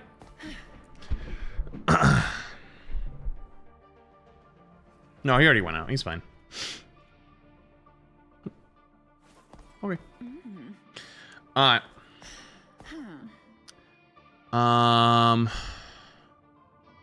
Let's do this, shall we?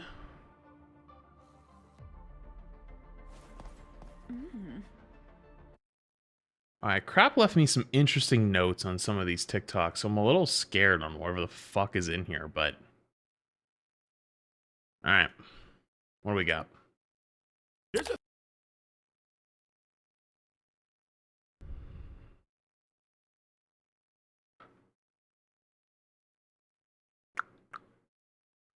Bum ba dum bum bum bum bum bum ba dum ba dum.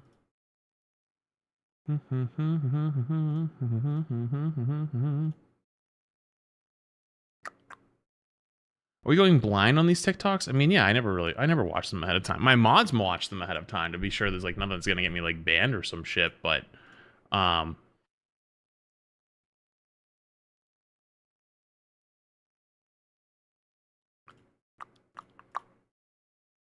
okay.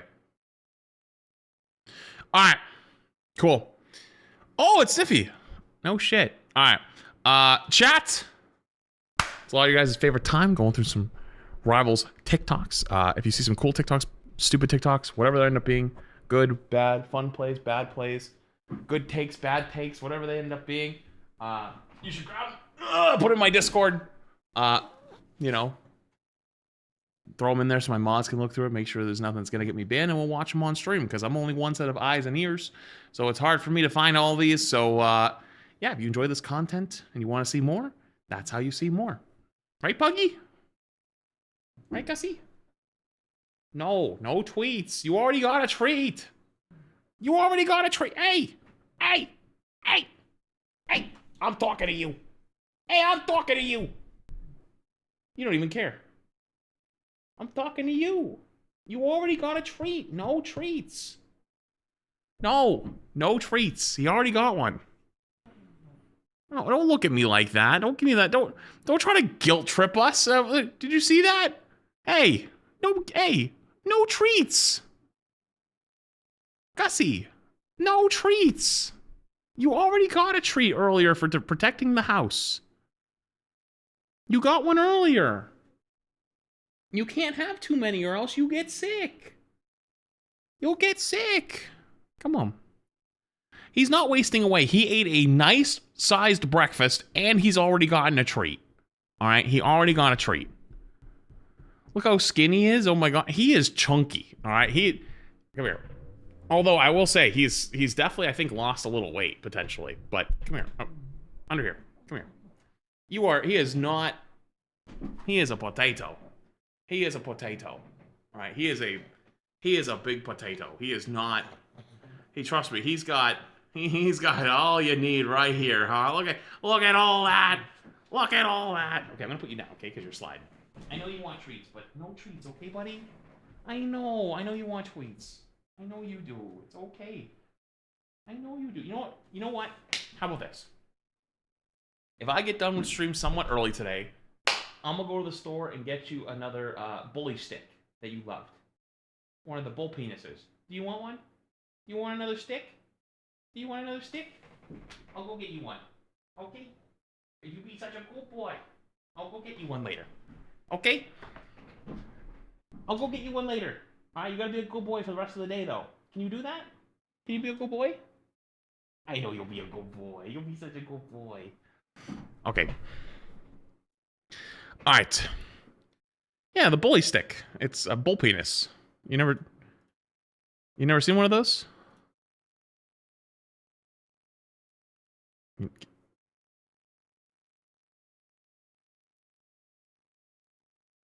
Show us? He already ate it. I had to take away the rest of it because it was so small. I didn't want him choking on it. It was huge. It was like fucking this big. And then he ate it all the way down to like this. No, stay away from Rivals TikToks today. Okay, now you got me spooked because Crap left me some... So, all right. If you don't know, Crap is the one who goes through these. He never really leaves me a message on them, but like... He actually left me a couple editor's notes on them this time, and I'm like, what the fuck?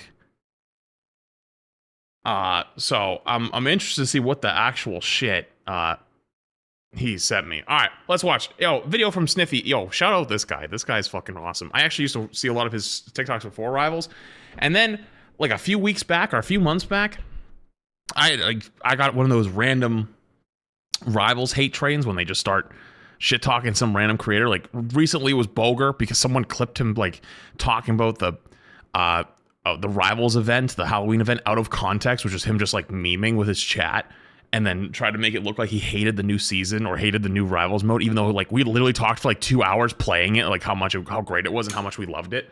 And people are like, wow, that guy's so negative. Fuck that guy. Necros ruined him, all this stuff. And I'm like, dude, some of you guys like see one little clip on the internet and it's like literally framed in a way to make someone look bad because it gets views, and like you run with that for 9 million years, and man, that shit's so fucking sad. But regardless though, I was saying, so someone got started up against me and he made a video being like, dude, I don't understand why the fuck people are so mad at this guy. Like, what does he do? Fucking spectates people and plays the vape game? So you know what, I respected that because a lot of people don't do that. A lot of people don't stick their necks out like that. So shout out to this guy. I love him. All right, what's up? What do you got? There's a throwing epidemic in Marvel Rivals, and a lot of people are starting to get annoyed. Now, look, if you're going to throw a game, at least do it for a valid reason. So here's a list of valid and invalid reasons for throwing games. If you're a tank being left a solo tank against a really strong 2-tank front line on the other team, go ahead and throw. If your team is just... I think solo tank is viable. I think here's the caveat. If you start getting hard flamed by your teammates while you're solo tanking, and they're blaming you, and they're on like quad DPS or triple DPS, it's too quiet. It's just the nature of TikTok. Sometimes they're going to be quiet, guys. They're going to be quiet. It's quiet for me too. I can make it a little louder, but that's the best I can do. Brother, this is the volume bar. It's at the maximum. Perfectly content with letting you go through that turmoil, you all deserve to lose. Also, you people who will actually play a second tank, then swap off of it because you realize that either A, you suck at tank, or B, you just don't want to play it, I actually hate you more. On that same note, if you get left a solo heal, like legit, if you have a bunch of DPS players who, bro, now that I'm thinking about it, DPS players really are the problem with this damn game. Okay, now, but for real, if you're a healer getting left a solo heal, throw the game. Just go ahead and swap to that Widow, because it's over. Here's the strat, right? Here's the strat. If you see 4 people lock DPS, lock a 5th. Lock a 6th. You'll figure out the game real quick. Like, people are either going to be willing to swap or they're not. And then guess what? You get in and out of there quickly. Promise you, that's the strat. But you have to have a mic though. There's a caveat. You have to have a mic or you're willing to type and be like, immediately be like, I'm willing to play support. Like, you have to like lock it and go, all right, I can play support if we want to get some swaps in. And then if nobody says anything and nobody swaps, you know it's GG. But like, if people start to be like, oh, like I could play this or whatever, and you get people to come out of their shells a little bit, you'll typically be fine.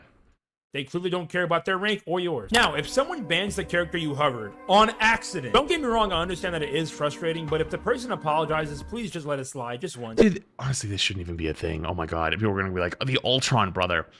You know what? I've had since then at least 50 games where I played a character or I hovered a character and it gets banned, and it's like that's okay because it's meta.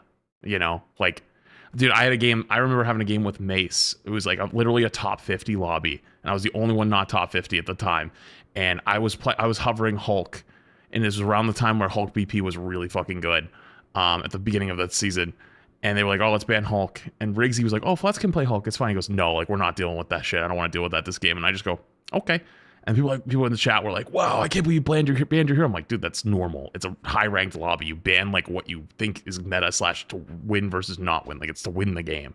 You know, that's how it's viewed. That's always been how it's viewed. So it's like a very different casual versus competitive perspective. Anyways. However, if they did it on purpose, i.e. me banning Jeff because I'm tired of the Lord Jeffs because they all suck, then you're more than welcome to throw because I get it. If you run into an e-girl or an e-boy, please just throw the game instantly. I don't care. Okay, don't actually throw the game, but strongly consider it. If someone's being blatantly just racist in the voice chat, don't throw, but just spam report, so at least he gets chat muted for a while. If you see a Lord Spidey insta-lock who won't chat, he's not gonna get chat muted though, real talk. Switch, just throw. He's probably gonna throw your game first anyway. Okay, in all seriousness, try not to throw your game. But I do understand that sometimes there are just times where you've had enough and you just gotta just all F4. There are times that it's actually viable to throw, I think. I wouldn't do it because I'm a creator and I try to have a different standard for what I think is like I should do versus not do. But if you got some fucker in your team that's like super sexist, super racist, super homophobic, super transphobic, whatever the fuck that guy. You know, if you're a good player, you'll win your next game. Fuck him. I don't give a shit. But like, it also depends the rest of the lobby, right? Like if the whole lobby is all in voice and everyone's sitting there and nobody says anything and no one speaks up for you, you know, hey, you know what? Hey, fuck them. They're just as good. Like they're all spectators. Fuck them. If they join in on it, oh my god, I'm off the map. I'm OTM. I'm see you later. But it's like, you know, if there's like no one else in voice, maybe just mute the guy and move on. Like report and then just try to finish the game. You know what I mean? Because it's like, well, it's just one guy and the rest of the people there don't even know what's happening. So I think it's a little bit subjective, but that's at least how I look at it. But yeah, I'll always love these videos. Good videos. Next. If you're in a match where you're getting oppressed by a single player So is it loud now, by the way? Is it fucking loud? On the other team, yeah, because this is why I talk about how it's hard to balance the audio with TikTok sometimes. You guys were all saying, oh my god, it's so quiet. It's so quiet, guys. That's how it works. never want to be the one that relies on your teammates to deal with it.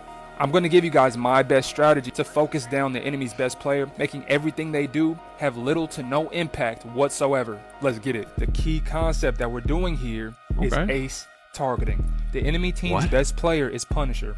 So we're using tunnel vision to focus on him and not attack anyone else unless Punisher is dead. You're probably thinking, how is this going to work if Punisher's getting healed the entire time? And the answer is reverse psychology. Most people would dive on the healers and get shredded by the uncontested DPS. Instead, we're doing the opposite, taking the full attention of the DPS, and he's not killing us. So who is? No. True, and that is actually true, but that also works up to a certain rank because like support players love to. So okay. It's the fun, cool thing about the evolution of a game, right? We went from the point of supports don't help each other to then learning help each other to then learning patty cake, right? Now everyone knows how to patty cake, but what do they do when you're not on the other support? They like sometimes they're not paying attention. They're just looking at the tanks. They're not checking the side DPS and stuff like that. So you can deal with those flank DPS a little easier because they're not catching on to them. However, at a certain rank, that doesn't apply as much anymore. What it ends up happening actually is a lot of times you end up kind of wanting to play, once you get to a certain rank, it starts to play almost more like traditional, like what you think you should play, like more front to back / like waiting for other people to go in, things like that, right? So I'm gonna let them cook, but like take it with a grain of salt a little bit. The main benefit from doing this is the fact that you're indirectly shielding your team from all that pressure that Punisher was putting out in the first round because we have his full attention. So now that we've been doing this for a while. Also, Cap is just still damn good, even after all the nerfs. And like that's why he was like perma-played / perma-banned towards the end of the recent Ignite Championship tournament stuff. We're actually starting to get into his head and piss him off a little bit. So the next key factor is ego baiting. A lot of DPS challenge them for so long they're going to start only focusing on you and not doing what's smart for the team. Okay, that's actually valid. Making careless mistakes and possibly even losing their life as well. That's valid. It's extremely important that you stick to the rhythm of your play style, so that way when he slips up, you get to capitalize off of his mistake. And if you didn't notice, he was so busy focusing me because of his ego, he didn't even realize he was safe inside of Invisible Woman's ultimate. Then he makes the mistake of backing out of it, making himself vulnerable, allowing us to get the kill. And don't forget, guys, the 3 keys are tunnel vision, ego baiting, and always remembering to stick to the rhythm of your game plan. If you're in a That's actually some pretty good tips. Real talk, that is actually some pretty good tips. I gotta give credit. I like that one. That was a good one. Next. I am saying that... Wait, this is where the notes start. So crap, okay, I'm gonna be honest with you. Crap never leaves me notes for stuff. I only get editor's notes if it's like spectating stuff like a really long game, just things to like maybe keep an eye for. If like, oh hey, like there's this cool thing that like, you know, at this moment you might want to look for it. Crap sent me a thing and it says, if you want to see the original, it's even worse.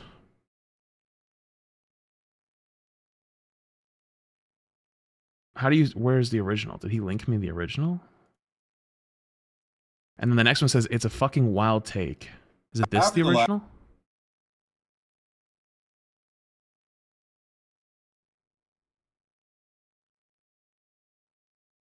Wait, what?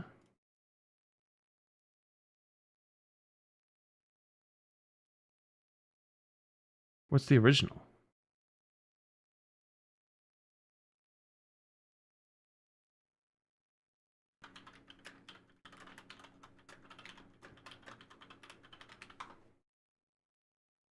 I'm just gonna watch this because Crap sent me it, but I don't know what's up. I am saying that the more women who play video games are making video games worse. They are making the experience worse.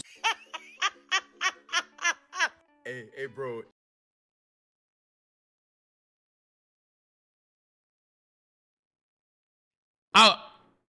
This is Quad's video, right? This is Quad. That's why I was a little confused.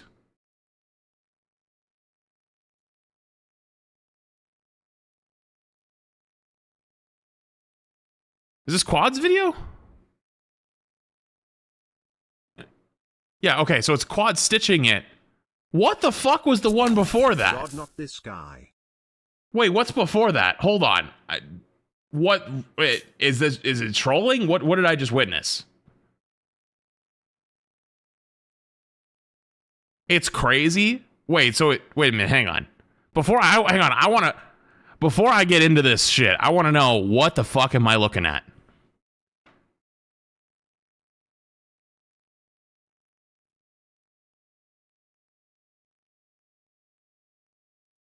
Watch the OG.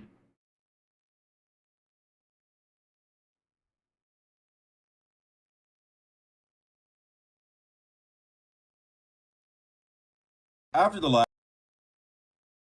Isn't this the... What? More women who play... Wait, so it's this guy, right? Or is this a follow-up? It says, my thoughts. Wait, is this a follow-up to the original? Wait, where's the original then? Do I have the original?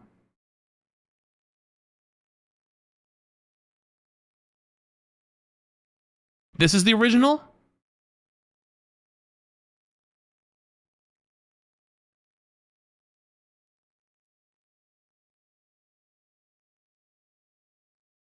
I want to watch Quad's video, but I want to watch it first. I want to watch my own version first. Hold on.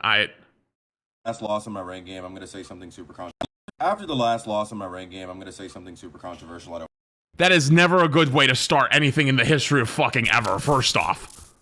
care. Agree, disagree, get angry, I don't care, go to hell. Y'all want to know what genuinely has made the gaming experience worse? More and more women coming onto the game. Yes, I'm saying that. I'm making that known. Wait, they're serious. Wait, they're not... This isn't just like an edgy joke? This is dead ass? Saying that the more women who play video games are making video games worse. They are making the experience worse. And here's why. Video games for the longest time was a primarily male-dominated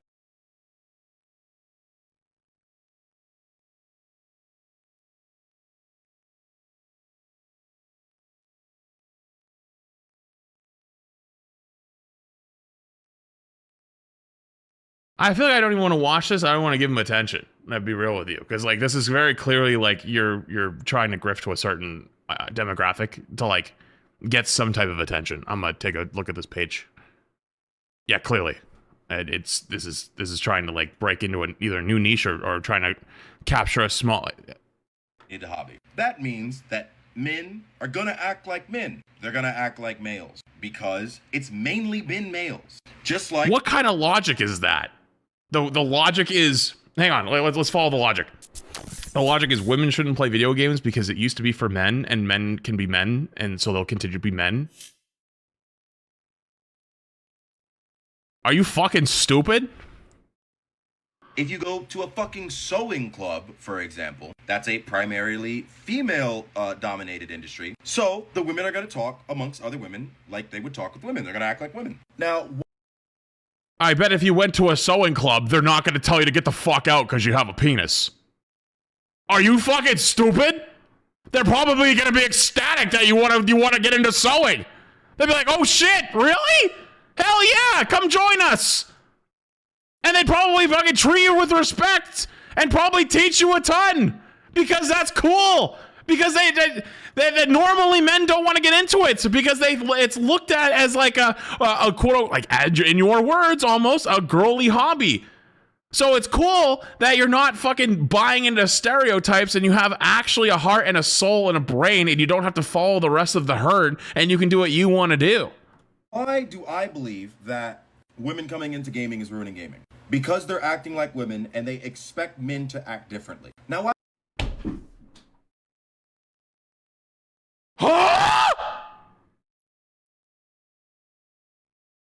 This isn't even a good argument. This is horrible. You don't even have the heart and soul to be a grifter. You have to lean into that shit.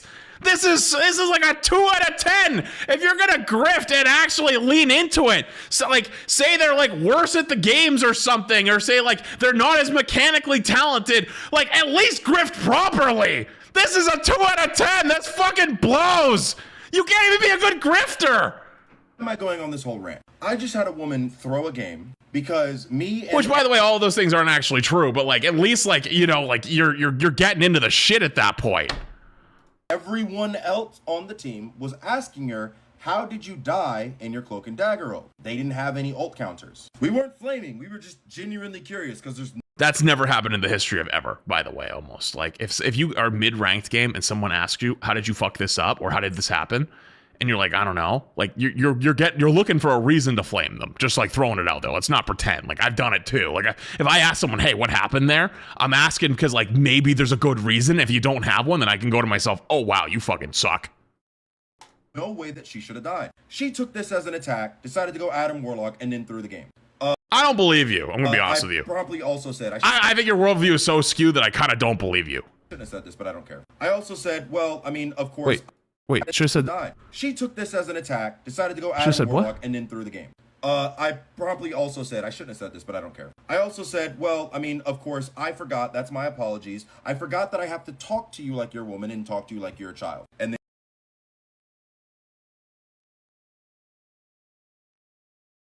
you think you have to talk to women like they're children? You genuinely believe that? Did you not like have a loving mother figure in your life? Do you not have women friends? Do you not? Fuck, I mean, like do you not have a strong father figure? Like my father taught me like you should respect women, even if you're talking like old school, right? Like old school gentlemanly behavior. Like you don't look down upon them. You treat them with respect, and that's even like old school, right? Like you talk like old living, like before you even say like women are just as good as men, and like a lot of it is just stuff that you kind of been put in a box for most of your life, right? Like in your upbringing and like by society and etc. Like there are many things that both can do, right? That's so insane. I feel like I shouldn't even justify it with an answer, but like that's just disgusting. She proceeded to throw harder, whatever the hell that means.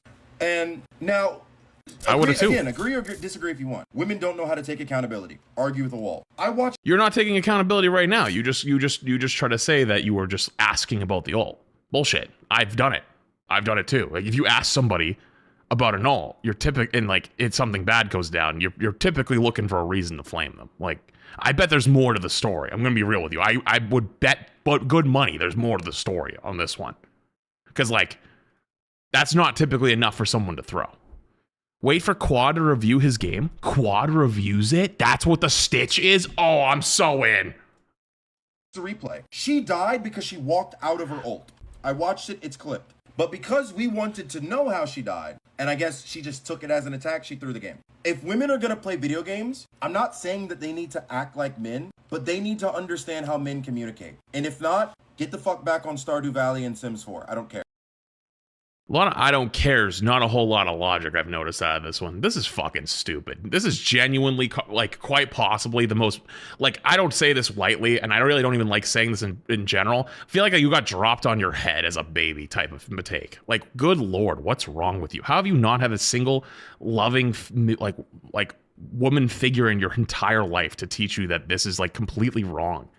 Like, this is beyond incel, you know? Like, this is like choosing to be like beyond incel. You know, even incels have mothers, you know?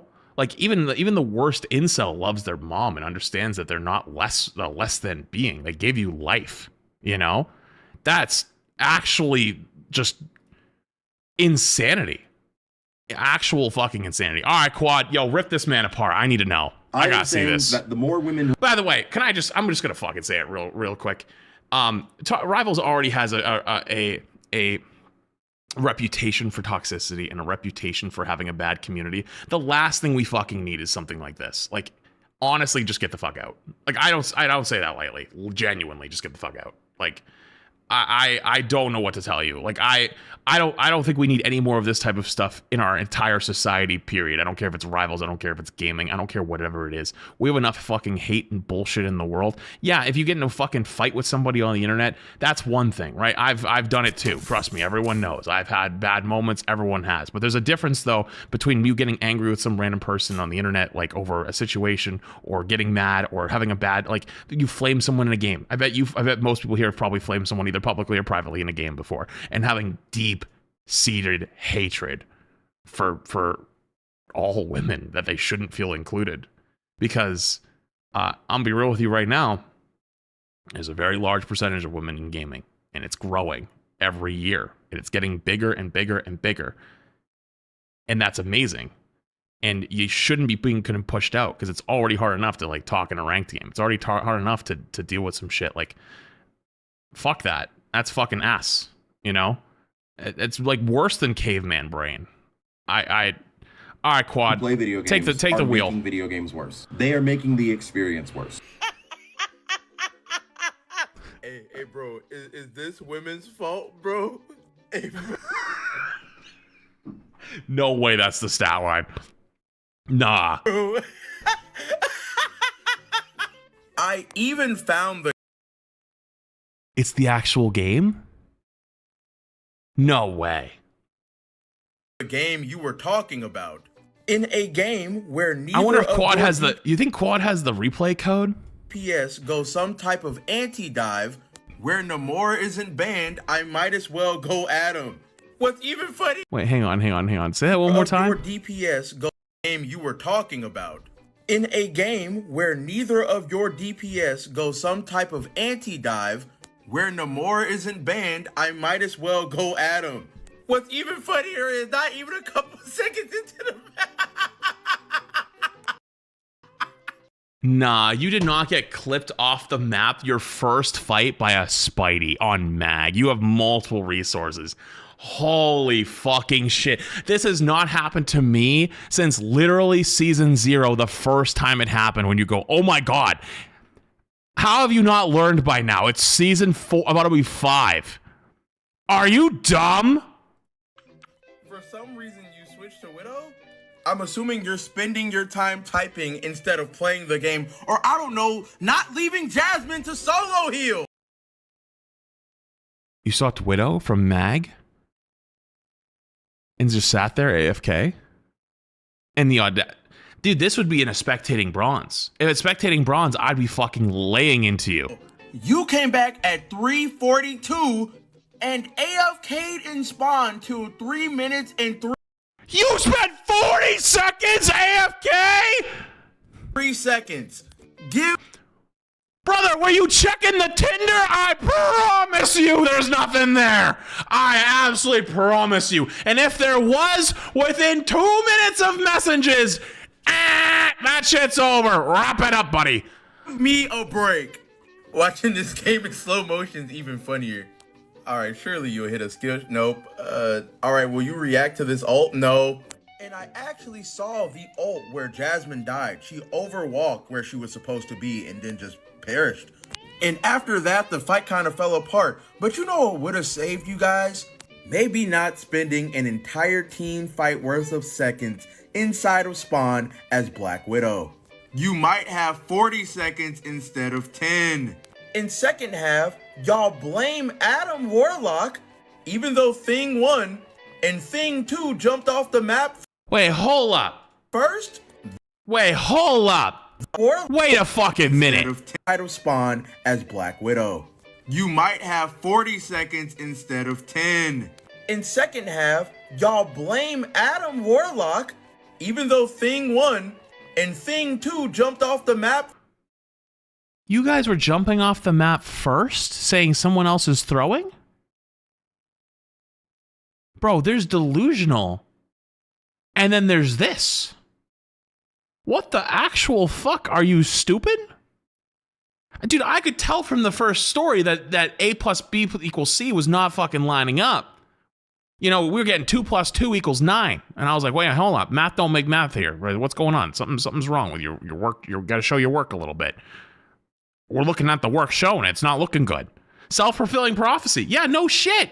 Brother, you guys see that Boger clip from a while ago where you got a game where somebody threw because they didn't like what someone was playing, and then he invited him after and asked the guy, why'd you throw? And he's like, oh, because you guys were throwing. He's like, nobody was throwing. He goes, well, yeah, but you guys weren't playing what I wanted, which means you're throwing, so then I just threw. And it's like, brother, you threw the game. You thought someone else was throwing, so then you threw, but you're the one who threw. They didn't throw. They kept trying. You didn't try. You can't say that you did. And then they're like,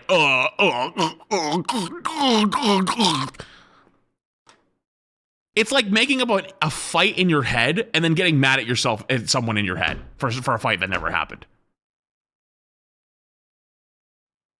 First, then the other support goes Spider-Man. I think that this is by far one of the worst cop-outs I've ever heard. And what's even funnier is the same people that are telling you that you're wrong are the same people in your games gapping your shit. Wait, hang on. What did that final stat line look like? I want to see it. What was his name again? In a game where neither of your DPS go some type of anti-dive, where Namor isn't... Yeah. I even found the it's a 13 game you were talking about. In a game where neither of your DPS go some type of anti-dive... There's another TikTok after this? Banned, Shut up. No way. Banned, I can't pause it. Where Namor isn't banned, I might as well go at him. What's even funnier is not even a couple seconds into the match. That's fucking crazy. That is actual fucking crazy talk. Gapping your... Brother, just wrap it up, man. And you know what, though? Let this be a lesson to people in the future, right? The worst thing is about this is it's probably going to get them some short-term attention. It'll get some short-term attention. Hell, maybe even get a view boost for a little bit. But, like, there is not a person on this planet that is going to want to come near you with a 10-foot pole. And it's like, you genuinely need to do some soul-searching. You know, you need some education, some therapy, whatever it might be. Because that's just fucking pathetic. All right, you said there's another one? What's this one? The audio is important. I had 210. Oh, no, this isn't it. You said there's another one. I don't know if I have another one. What's the third one that you guys are talking about?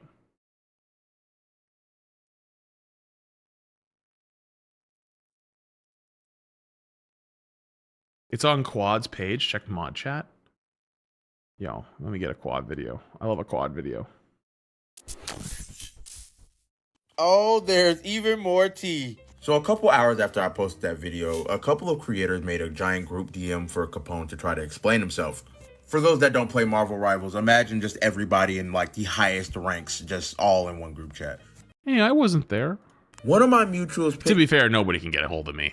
And roll was in a match with Jasmine after this whole debacle happened, and there was even more stuff Capone didn't mention, like how he mentioned that women shouldn't vote. Like he said that to Jasmine.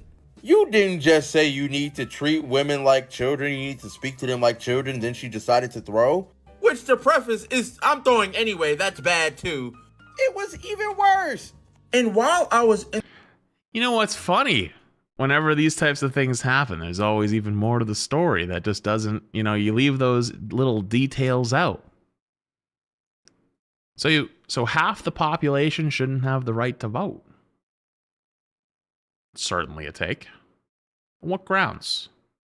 Education? Because I bet I could find hundreds, thousands of women that are probably way more educated and probably could tell me probably the capital of every state off the top of their head. I don't know if you could. I'm gonna be real with you. Because every third sentence was I don't care. Not really the most well articulate.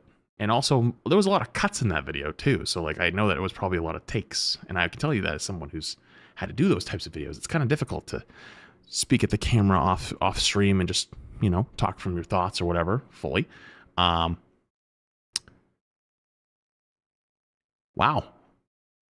So I thought that there was issues before. It's even deeper than that. In the call, I was with Potato TV, a known Australian streamer, incredibly gifted top 500 player. He then says, oh, well, actually, Potato, I don't really like Europeans on my team. You're the exception. So I'm going to just say I'm pretty confirmed in my theory about not being able to list off states and capitals. Just going to throw that out there because last time I checked, Australia is not in Europe. What? Not players with bad ping. Like, anybody can have bad ping. He doesn't like Europeans. At the end of all this, we genuinely asked him, is anything that you said, do you take any of it back? And of course, he said no.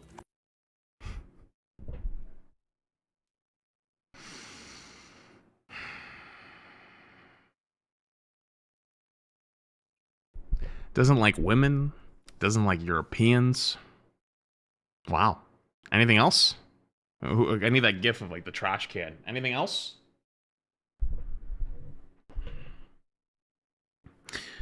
This is why sometimes I always try to remind myself, especially as a content creator, right? Like I just see sometimes some wild shit every day. And I try not to ever take it personally, right? Because like these are the types of humans that walk among us. They get to vote.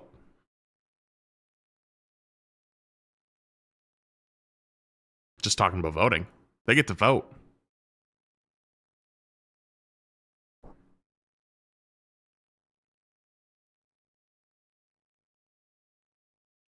Someone who hates half of the population and just doesn't like Europeans.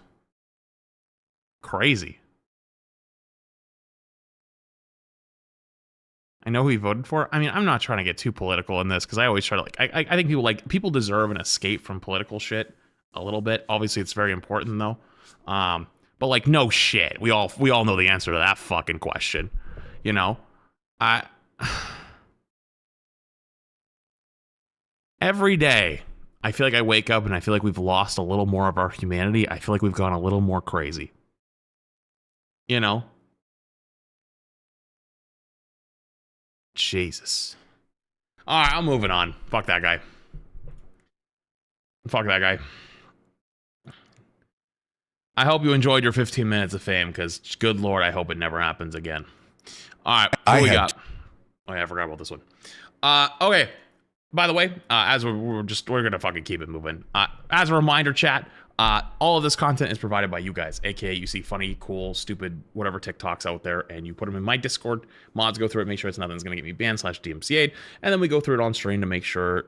Well, sorry, they go through before I go on stream to make sure nothing will happen, and then we watch it with you guys. So if you want to continue seeing these, and you enjoy it, the way you keep getting more is by throwing them in my Discord, and mods will go through it, and helps me out because I'm only one set of eyes and ears. So if you like this content, keep doing that because I appreciate you guys that have been doing it. All right. Let's keep it rolling. 210 players share their number of siblings in competitiveness. The more siblings a player had, the more competitive they seemed to be. Vanguard mains had the most siblings. Strategist and I'm an old child. Duelist mains were roughly equal. The players with the most siblings mained Venom, Strange, and Invisi-Woman, while Spider-Man and Magneto mains had the least siblings. Along with Rocket and Bucky mains, Magneto and Spidey is like such a wild difference because like super selfish playstyle, completely unselfish playstyle. Along with Rocket and Bucky mains. Huh. That was kind of cool. What scientific methods were used for this? Couldn't tell you. It's probably also a very small sample size, so you always take stuff like that with a little grain of salt. But I thought it was just, I mean, like those are sometimes just funny to look at, you know? It's like, oh, that's cool. Guy ran a little experiment. That was his results. Is it actually true? There's a good chance it probably isn't, but, you know, who else is running those experiments?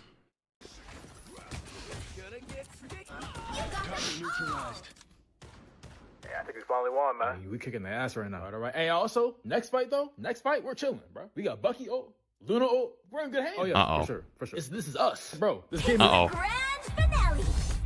Uh-oh.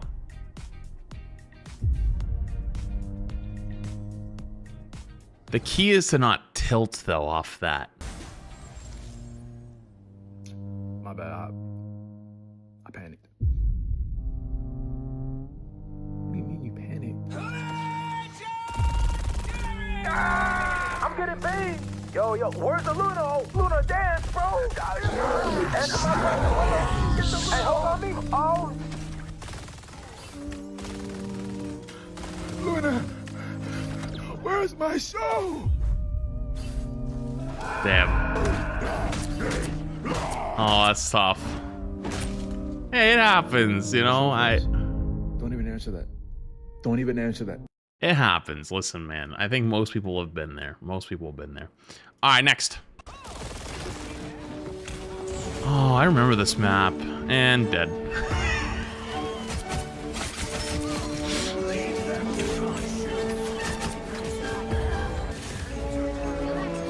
Tim, is that you?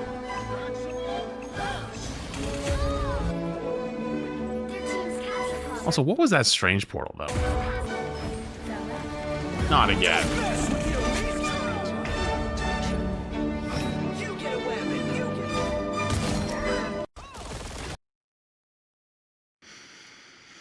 We all been there, man. We all been there. Next. What is your crosshair? Are we serious? No wonder he's so bad, man. Half his screen is a yellow square. What is this guy doing? I thought that was me for half a second. Can this spot, dude? A guy with a yellow box is actually pissing on me. Get this guy in eternity. He's the best player in the game. This guy's rage baiting you with his crosshair, and it's working, man. Like I'm actually full tilt. Probably is actually. Get this Spider-Man off of me. The piss square. Off of me. I'm playing more. Yeah, no. I refuse. Orbed. Ha! Bye. Goodbye. It was working. I'm ulting him. I don't care if he's dead. It was definitely working then. No, not again. Nice ult, pal. Damn. I mean, hey, it was working. Just rage bait Spider-Man, but it fails. I guess those videos probably wouldn't get uploaded though. All right, next. Found a clip from my first match from season 0. Go, Kylie, go. Good job, Kylie. You're doing amazing, sweetie. Wow, look at her go.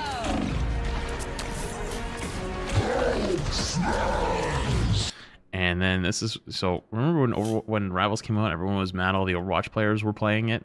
And be like, oh my god, the Overwatch players are so sweaty. They're so annoying. This is why, because like, man, this is what everyone else looked like, huh? That's what I needed.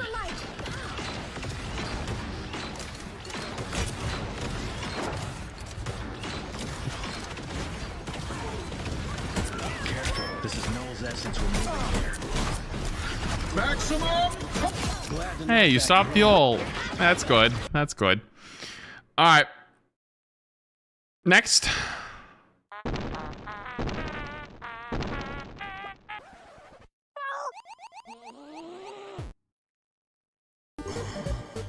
Real talk, I hope they do more events like this nightmare mode. Or the zombie mode.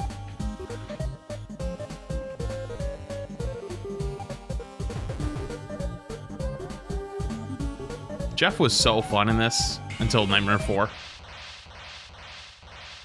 It is time. I am going to ease your pain. I want you. Oh. You're not going anywhere. You're under my spell. I still don't know what they were saying with like the resistance. You know what I'm talking about? I wonder if it'll pop up. Oh. We're all dead. My love. It was the only way. The only way. Aww. The chaos finally faded. Peace at last.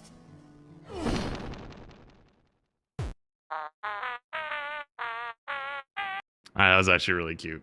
That was really good.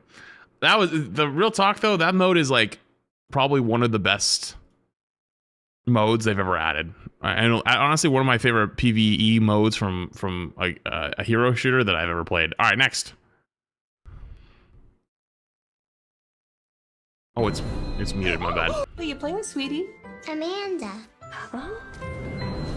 Oh, who are you? I'm Amanda. I'm 6. Who are you playing with, sweetie? All right, next. I think I played this game with my sister, so I think she might have beaten some of these levels too. Because my sister has always been incredible at beating video games. She is incredibly skilled. Where's Monkey Ball? With balls, honestly. Oh. I think. Oh. Next. Jeff goes to college. 3 quizzes, 4 assignments, day 1. I feel like it's been a bit since we... That's so real. They billed you 120 grand. That's fucking so real. We haven't seen a good Jeff video in a bit, like a montage slash like storyline video. So I hope I see more of those soon. All right, next. Whoops.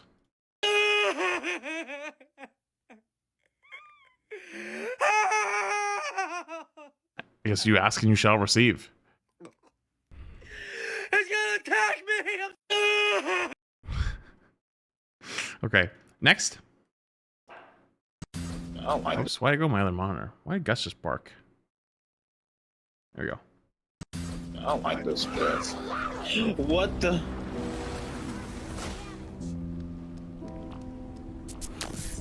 Wait, did he say I don't like this, Jeff?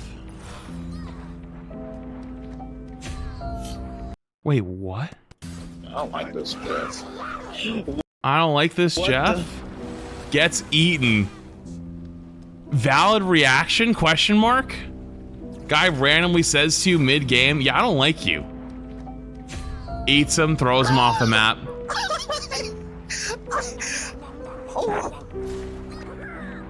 Honestly, it's quick play, you know? Hey, listen, you talking mad shit in quick play? Watch out.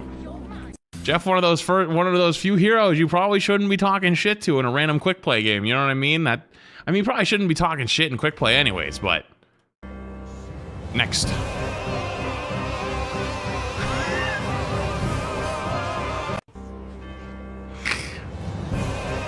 Okay, that's fucking peak. I was wondering if someone was going to do anything with the zombie Namor one, because a lot of people were aura farming during those. All right, next. Almost done.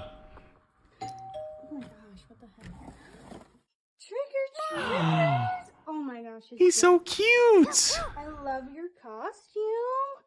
It's perfect. Wait, I thought it was a dog. Wait, it's like a stuffed animal. I thought that was a dog costume for half a second. I'm gonna be real with you. Fun?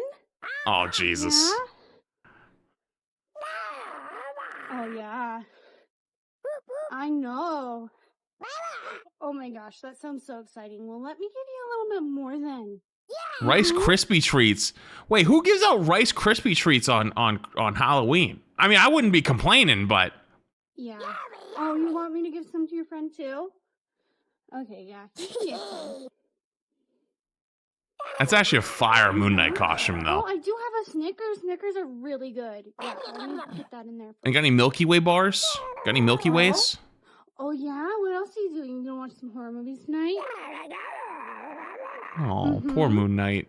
Oh yeah, no, I think I have some more left for your friend. Give me a second. Let me see. Oh yeah?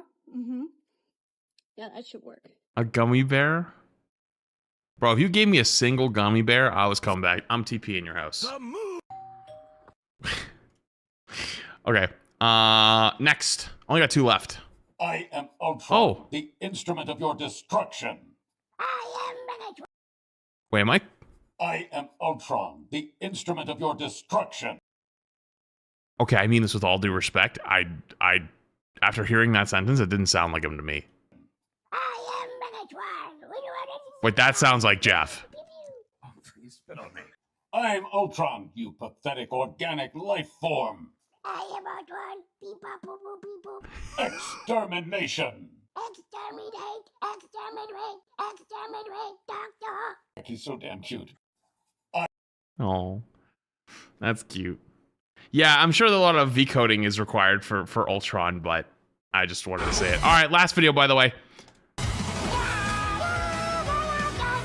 This is what I wanted for Gus! Oh, this is what I wanted to get Gus, but I couldn't find one. Oh, wait, is this just the shark costume and then they made him a collar that just says Jeff? Wait a minute. Because I saw on Amazon there was a Jeff costume that a Jeff costume, but it looked horrible. And then there was a shark costume that looked close, but it wasn't Jeff. So I was like, I don't know if I want to get that. Oh, I guess that's so smart. I could have done that. Shit. Oh, thought I heard something.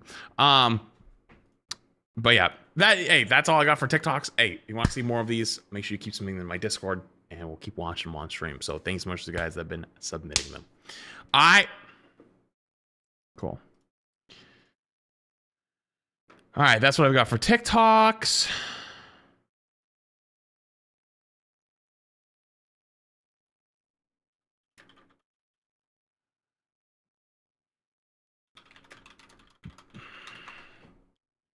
Wait, did you guys... No way you found it. You guys found the replay code? Shut the fuck up.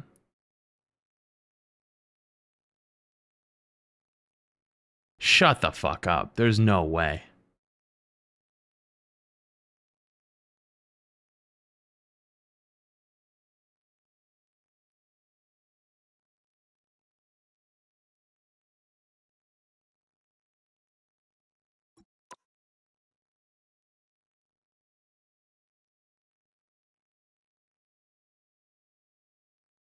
Chat, I gotta go pee. Hang on. I gotta warm up. I gotta warm up.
All right.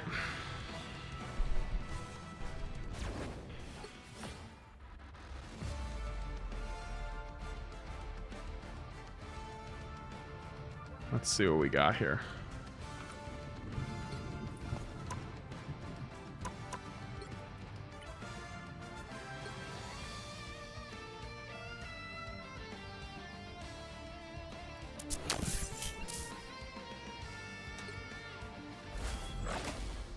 What do you think of the Prime?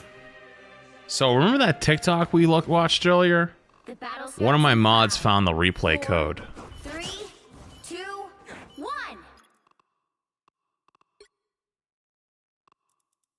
So this is the guy from that TikTok earlier who was said that women shouldn't play video games and also shouldn't vote or be allowed to vote. Is this really? No. Brother literally got cliff farmed the first 7 seconds into the fucking game. Brother, you really decided to shit talk this game. Brother, if I got clip farmed like this game doesn't exist to me anymore. It didn't happen. I would never talk about it again. Okay? Because trust me, I have a lot of people that try to clip farm me. If they fail, I talk about it. If they get the clip, I'm probably not talking about it. You decided to openly start a war with the internet where this is your first 7 seconds of the game where you should talk someone else. Crazy fucking work.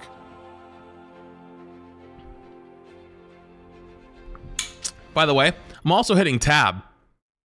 Why is your rocket solo healing, by the way? Why is your rocket solo healing? Anyone got answers? So, like, this is the person you're mad at? You know? You said that women shouldn't play video games? But it seems like the women's the only team player that's willing to try to pick the best option to try to win the game, right? You're solo healing, or I guess Rocket's your best option to try to heal everyone? Okay. I mean, I'd rather run solo tank. Oh, so we swapped off of Mag onto Widow instead of joining your second support? And then Quad was right. We just go AFK. We just sit here? For how long? Hello? What are you doing? Are you checking your phone? Hello? Hello? Hello? Hello? Hello? Hello? Hello? Hello? So one of your teammates has decided, by the way, oh shit, I got it. The Iron Fist came back and went Luna. Meanwhile, you're fucking walking back and forward in the spawn room on Widow. You are the fucking government agent. How did you get to this rank? I recognize some people in this game. How the fuck did you get here?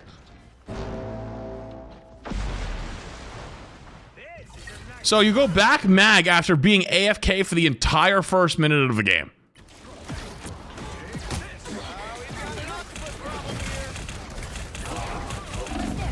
Hit a shot challenge, level impossible. Okay. Where are you going? It is taking you 1 minute and 15 seconds to figure out what's going to play. And you think that women shouldn't vote? Brother, you can't figure out what you should be locking in a video game in 1 minute and 15 seconds. It took your brain that long to figure it out. 1 minute and 15 seconds to figure out what hero to play. Not even talking about the spawn-in time either. Are we for real? This right here is an example of why everyone thinks Rivals is an uncompetitive game and that being high rank in this game means nothing. So by the way, there's people behind you, by the way, and you're playing Emma Frost, the best, arguably, anti-dive character, especially in the tank role. Maybe other than Thing, but Thing kind of is buns. You have decided to turn your fucking, what's left of your small brain off and W key at the enemy team. Instead of trying to punish the cap in your back line, and also there's a Spidey somewhere. I don't know where the fuck he is, but he's back here somewhere. Oh, he just dipped out. All right. Nice E, by the way.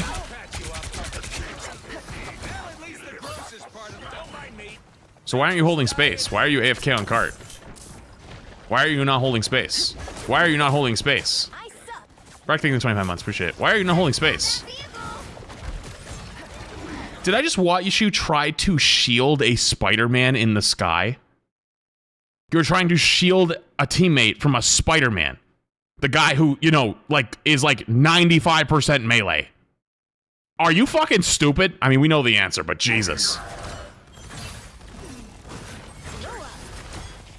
Shield placement's kind of abysmal.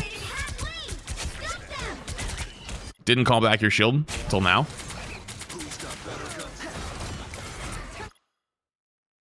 Can you have a hard time hitting a fucking squid?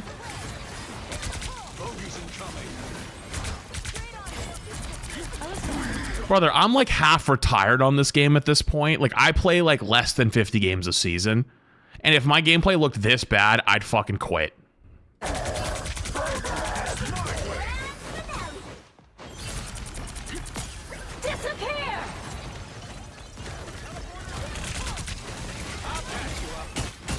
You gonna kill the invis? Don't even make an attempt.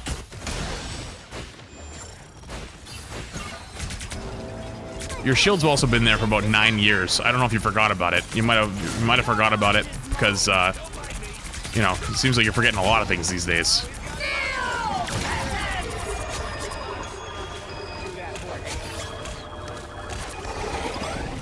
Brother, you have actually been like a non-factor. The fact that you even probably have any kills, I don't think you've earned any of these. You have 0 final hits. You've earned none of these kills so far. Hitting tab, you have the least amount of damage other than your Rocket and your Luna barely on your team. And we haven't even got to the whatever this Cloak and Dagger ult is in the future that you get so mad at about. Like, you've been a non-factor so far. That was your first Eve hitting a bit. Nice job. Simpson sucks in the prime. Appreciate it. Yeah, we'll play Arc Raiders in a little bit. I need to do this community a service real quick. Why are you sitting so far back? You're playing fucking tank. You're playing Emma, and you're literally sitting on cart 90% of the time. Why don't you play support if you want to sit in the back and just sit on the cart the entire time, since you think it's so easy? Oh, is that a woman's job?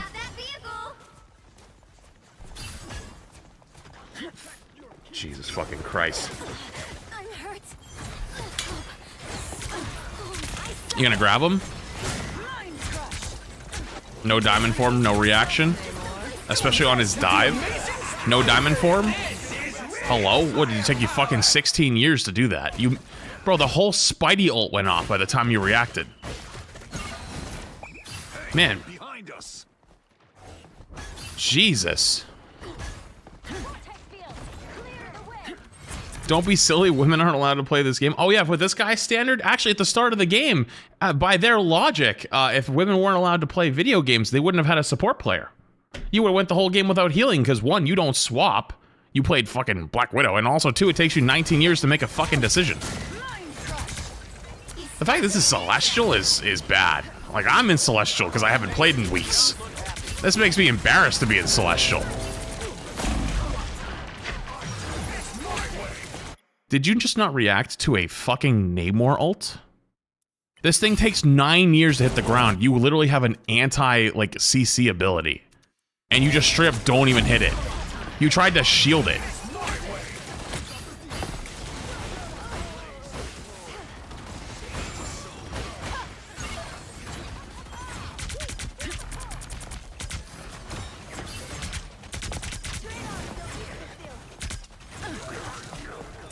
Bro, you got the mechanical skill of a fucking walnut. How the hell did you get to this rank? Just leave it to me.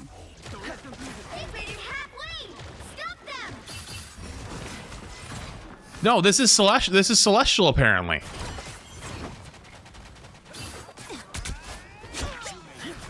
How the fuck did you get here?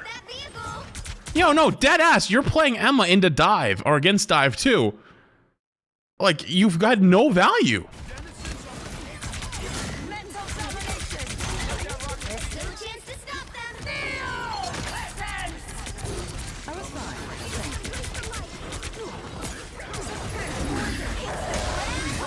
Where'd you even diamond form into? I mean, I got the rocket, but like your backline ulted all with you, and your Venom actually got the good engage.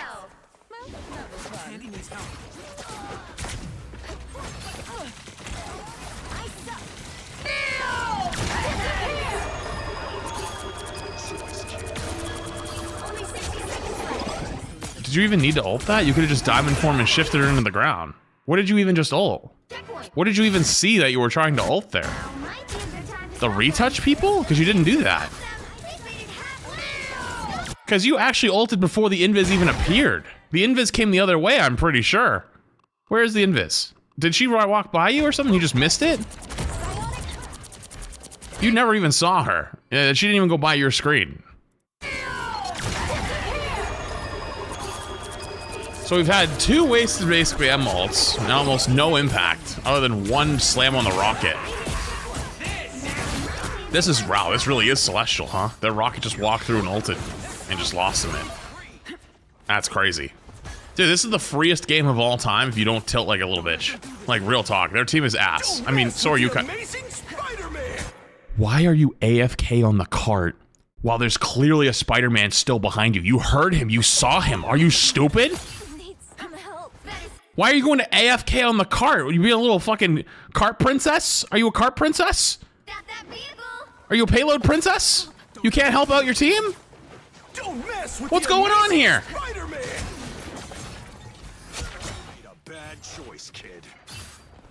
You go to check your phone again?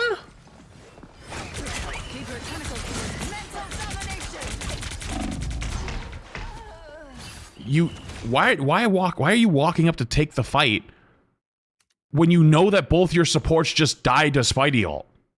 You don't have people. You don't have supports. Hello? You just fed your brains out.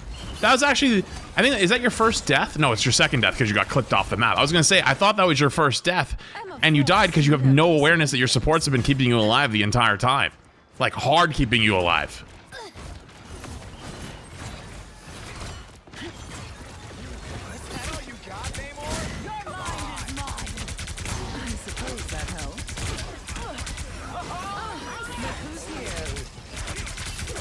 Wow, I'm actually surprised you're walking forward with your Star-Lord ult. After everything I've seen so far. Wow, you notice how you're winning a fight because you actually did something properly?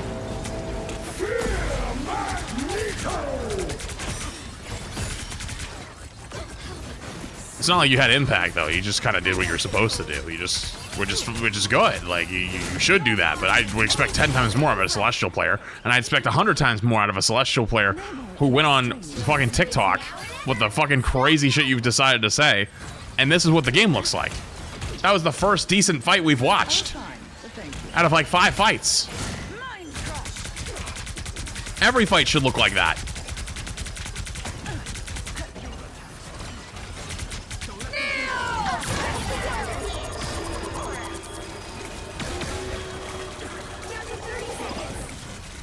Another questionable ult, to say the least.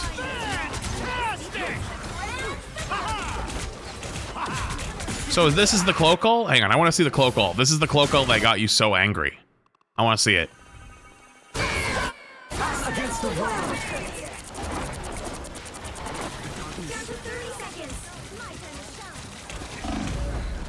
By the way, that's really not that bad. Hang on, I can't see the stuff on the ground because it's bugged out.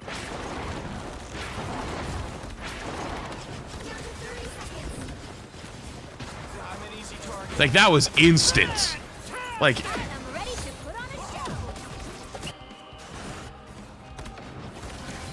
I want to see it one more time. There's got to be a better angle I can get on this. Dude, the replay viewer in Rivals pissing me off today.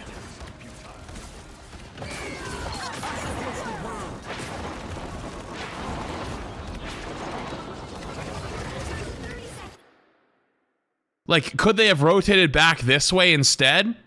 Absolutely. Does it fucking happen, though? Absolutely.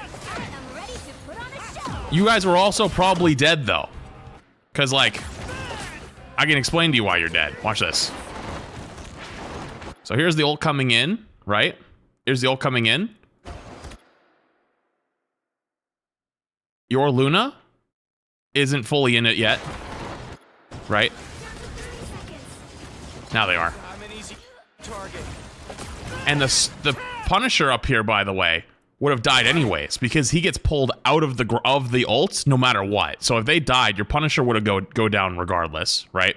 And the Star-Lord died, I think, right as the ult finished. Let me see.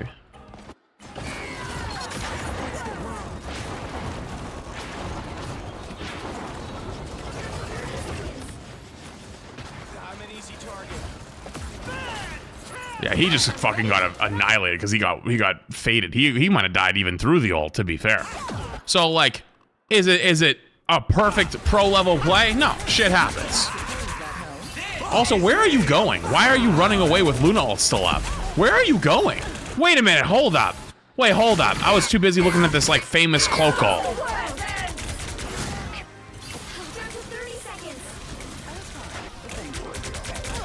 Where bro going?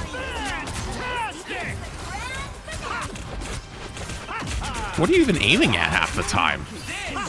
Why are you shooting at like the mag 90% of the time? Where's bro going? Hey, just want to throw it out there. You do have your diamond form off cooldown. You know this, right? And they're playing dive into your backline, and your Luna ult is still going. And instead of playing in your Luna ult, you end up backing so far away that you get cooked by the Spidey, but you also don't even try to diamond form to save yourself or to kill him. Wait, hold up. Did I just watch a play out of the cloak? Hold up. I think I just watched a cinema. I think your cloak just took the pull to get the portal off. Enemy in front of us.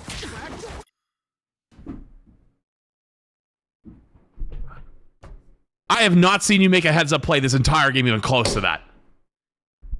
So, the cloak that you hate so much that maybe did just make a mistake. They died outside the ult. It happens. Makes the heads-up read that the Spidey's coming running down main to stop the portal, jumps in front of the Strange to take it. But it's women's fault, though. Okay, so the TP goes off. So this fight should still be happening, right? One couldn't win without the other. Oh, how did they not make the portal? Oh, the portal's too far. Oh, they got booped away from it. Also, by the way, I think the only person who even jumps through the portal to attempt the touch is Jasmine. Your Star-Lord ran main by himself. Wait, wait a minute. Hold up. Why is the cloak getting all of your flame? When we're coming back with portal, he sees this portal. He saw it. He could see your Strange's TPing, but he's decided to run back main, and the Strange doesn't jump through right away either.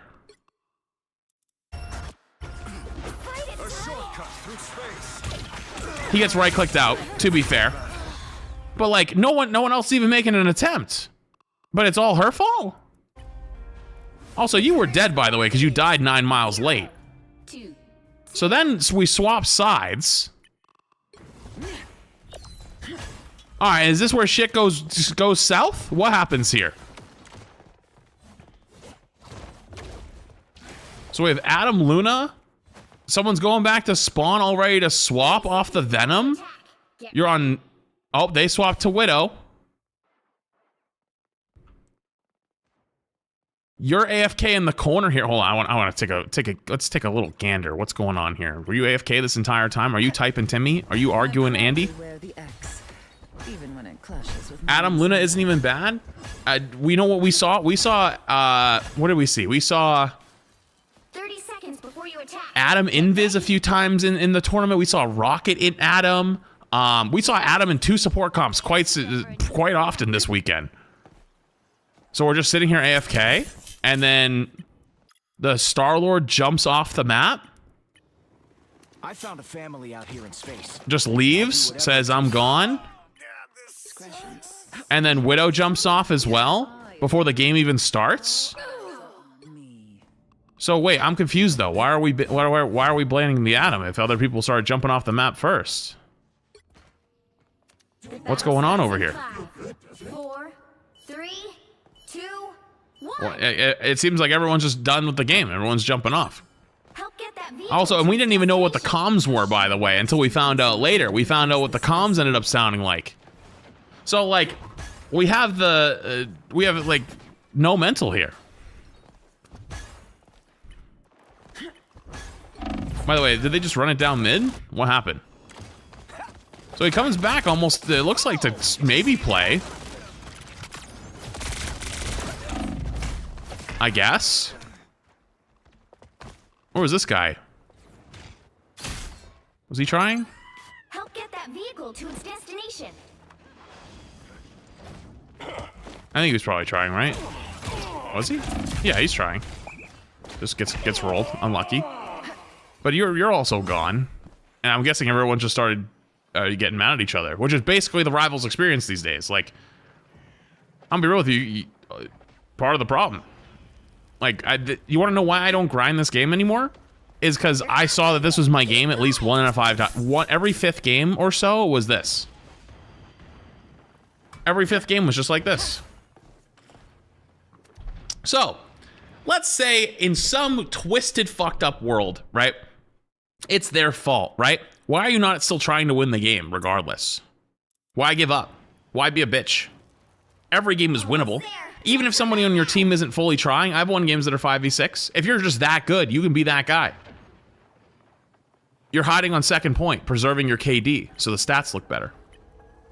Let me guess. If it starts to move to second, you're going to move to third, right? Are you going to start moving towards third so the KD keeps looking good?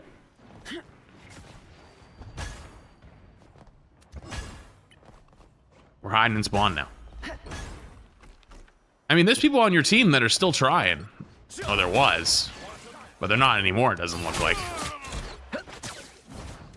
So, like, I mean, the players are still walking out like they want to try. Or at least do something. But you're hiding in spawn room. You're just preserving stats. And they're not very good ones at that. You're actually stat padding. You're halfway there. Keep going. This is Celestial. Shit like this is why this game won't be taken seriously. And it's really sad. And to be honest with you, if it ends up staying this way and people like this aren't punished, maybe it shouldn't. Maybe it shouldn't be taken seriously. Maybe it should just, you know, be the shitty casual game that people hop in, play a little bit, and then hop off, and then that's it. And it will slowly deteriorate. Maybe it deserves it if this is what's allowed and it doesn't get fixed. The vehicle reached a checkpoint. But sitting in stat padding is crazy. So, that's wild. That's fucking pathetic. I don't know.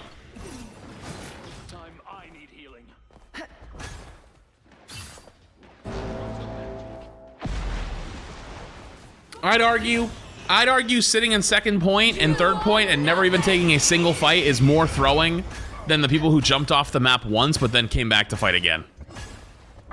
I'd argue it's more, they tried harder. Don't mess with the amazing Spider-Man!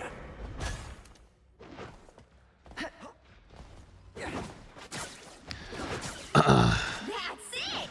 Don't let anything stand in your way. I'm gonna let the clock run out, just so you can see that it literally just didn't do anything, just out of the entire game. There should be a timer that detects that you haven't done damage in too long. You know? But especially playing Emma, like you can literally hard carry games in ranked on Emma. Preserving stats, like the only reason, like real talk, the only reason half your teammates' stats look the way they do is because they started just running it down because they don't care about their stats. Like look at this at halftime. Like look at the stats across the board. Healing, actually, they're out healing the enemy supports. Both your supports are. Kills wise, doesn't look too bad. Actually, these two were hard carrying your game. You didn't really have much impact almost at all. enemy team is getting hard carried by a Spidey, and you almost never made an effort to turn around and actually stop him, which you're playing Emma, which is probably the best thing you could do. You don't make an effort to. And if you're having a hard time on Emma for it, play Thing. He's super easy. You just jump at him and hit shift and he'll fall over. Which is like obviously not as good as Emma, but like you might not be mechanically good enough to play Emma. You know? She's a little harder now than she was before. But like looking at this right now, this is still a super winnable game. Even with them, all three of them jumping off the map at the start of the game, lock in, win, play better.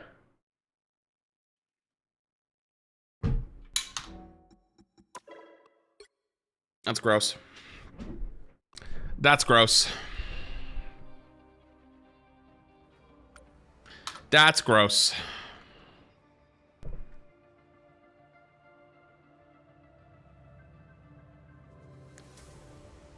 Pull your stream and said this is too funny. The reason why it's too funny is because when someone doesn't have content or isn't able to get their attention, there's a very easy way to get attention, which is to be extremely controversial. And in this case, it's to grift, right? Unfortunately, though, your heart and soul ain't even in it. Like, it's not even a good grift.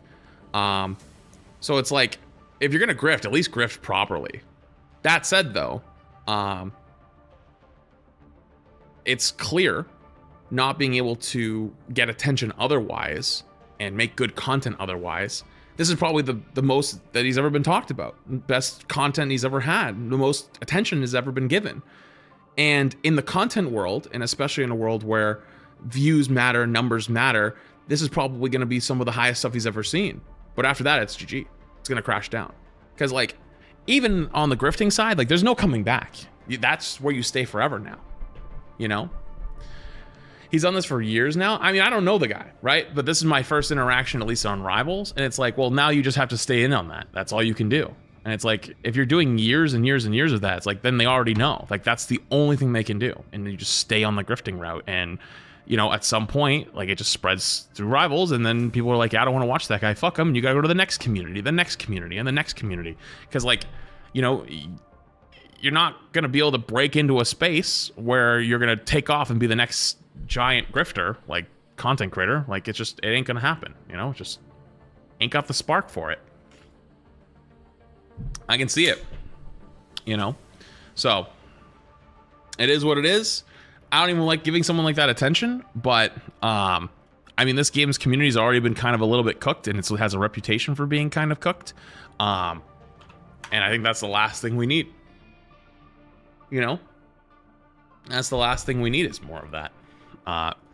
Because, like, if you even hate watch, you give money, right? Like, you've heard me talk about this before. Like, if I stream on, like, TikTok or something, for example, you'll get, like, some 14-year-old that's scrolling by that's just gonna try to, like, shit talk everything you do, like how you look, how you act, how your gameplay is, whatever it is. But, like, that person constantly typing the whole way through, going, fuck you, fuck you, fuck you, you're a piece of shit, means that it's more engagement. More engagement means the algorithm picks up on more of their content, which means it shows it to more people, which means it makes more money, right? It's why it kind of works. Like, the whole grifting thing kind of works, but it only works to a point, and you have to actually be good at it.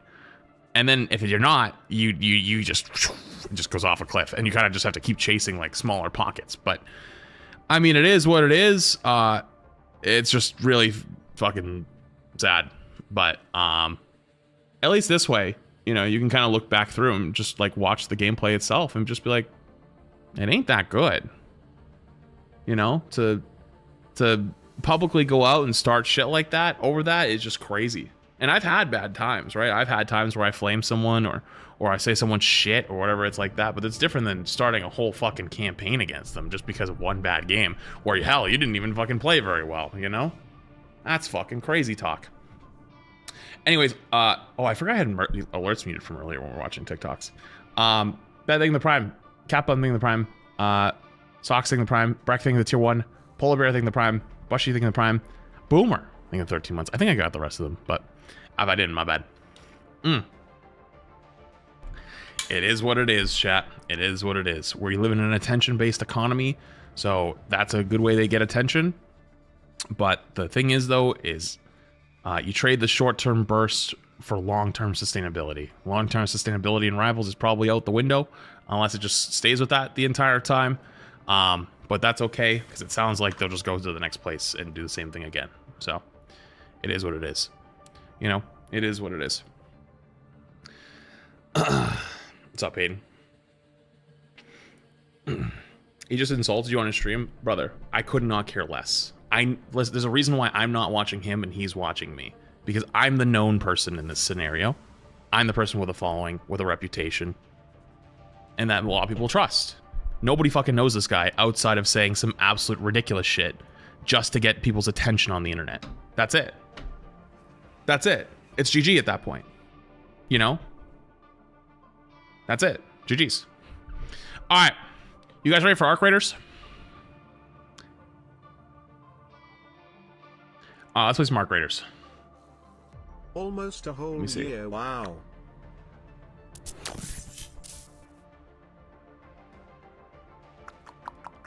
All right, I gotta flip over YouTube chat. So over on YouTube chat, if you're here for just Rivals, appreciate you. But we're actually flipping over to Arc Raiders for a little bit. Let me flip that over now. And if I'm going to the Twitch side, tomorrow, I don't know what we're doing tomorrow. I gotta figure out what we're gonna do tomorrow. But if you're here for just Rivals, appreciate you. Thank you for being here. If you head out because it's not Rivals, no worries. Don't feel bad. But we're gonna be swapping over to some Arc Raiders, which I haven't played since like the first couple days, so I'm probably a little bit behind. But we'll have some fun with it. Oh, to drop the Overwatch lore video. Oh yeah, I forgot about that. Fuck. Let me look. Hello? Oh, because my Arc Raiders is loading. I might not be able to get it. Sojourn lore drop with Cesare Booth. I don't know how to say their name. Well, my Arc Raiders is loading, so I'm going to need to let this probably load up.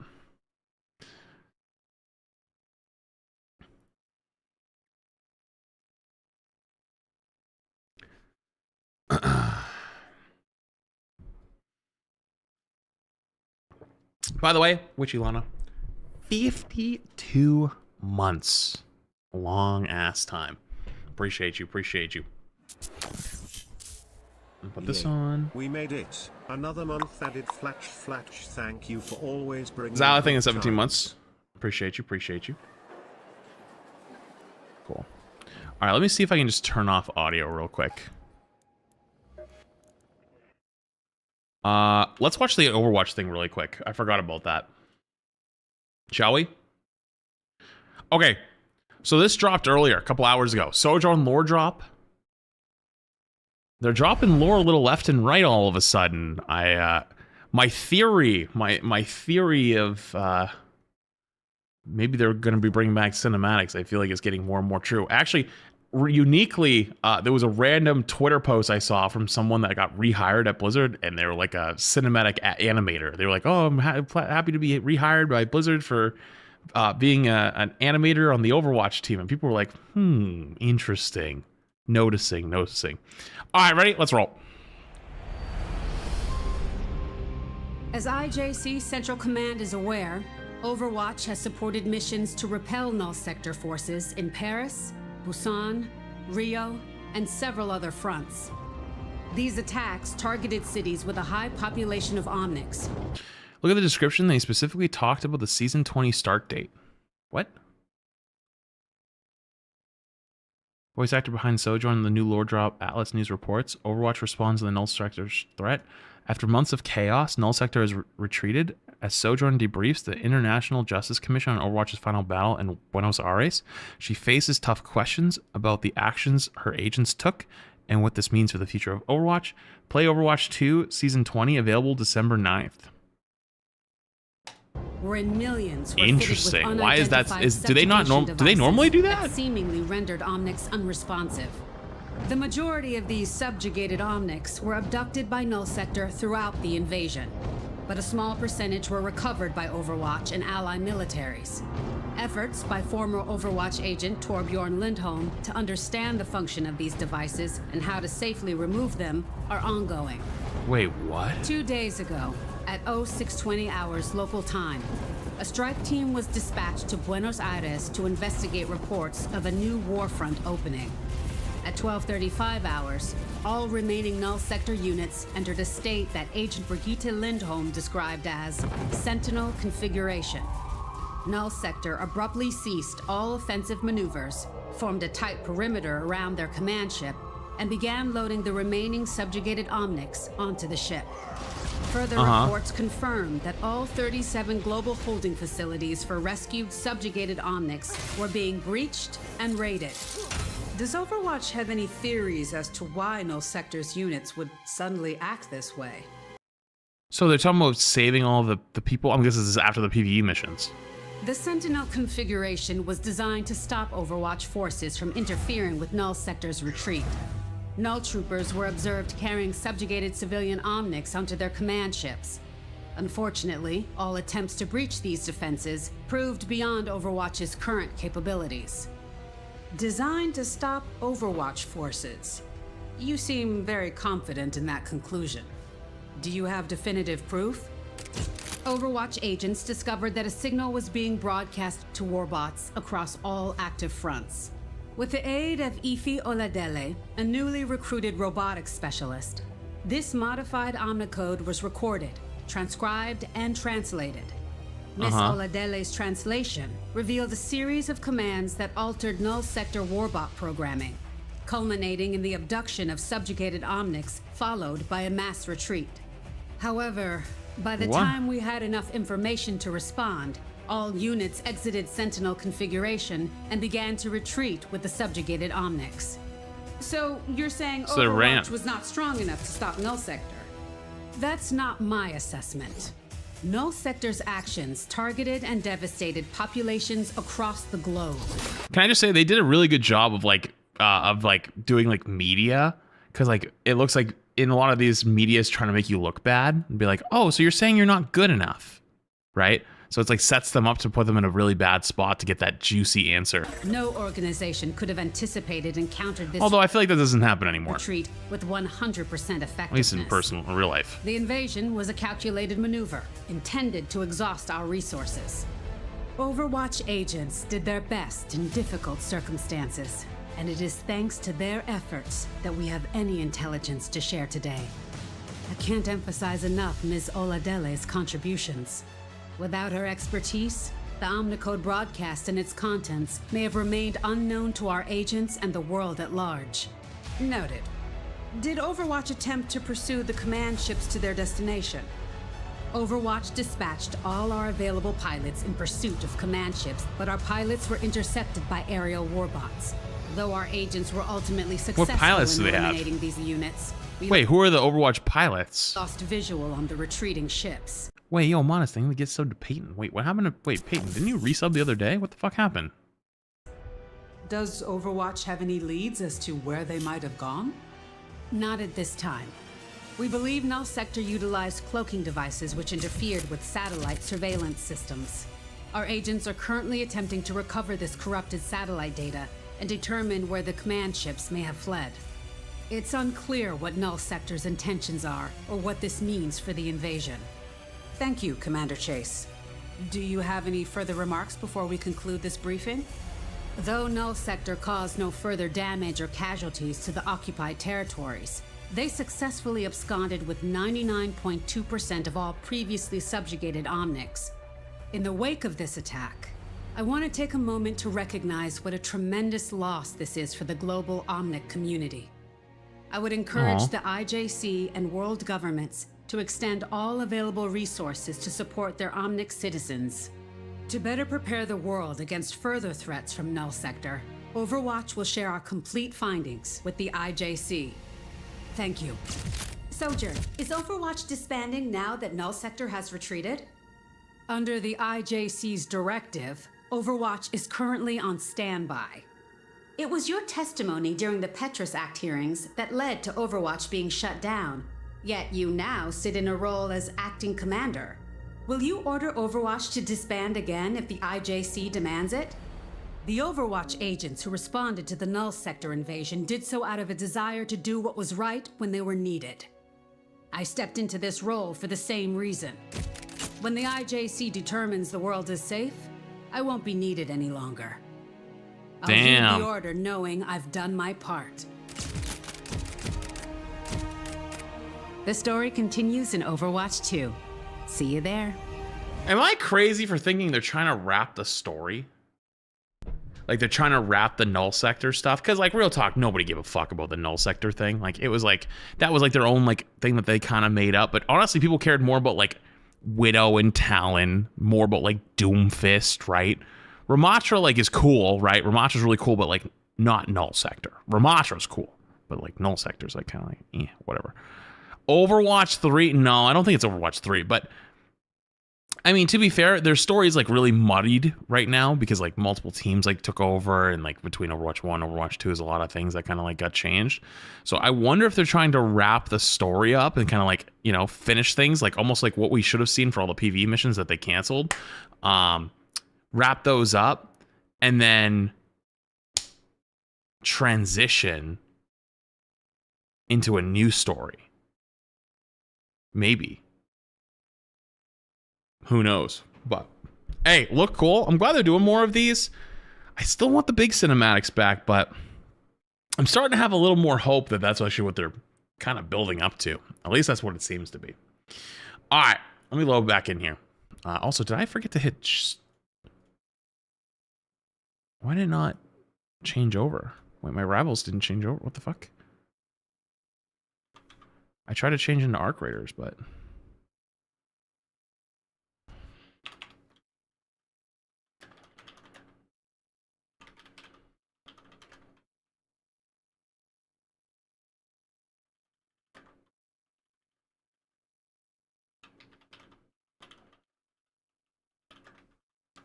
Okay, let's do that.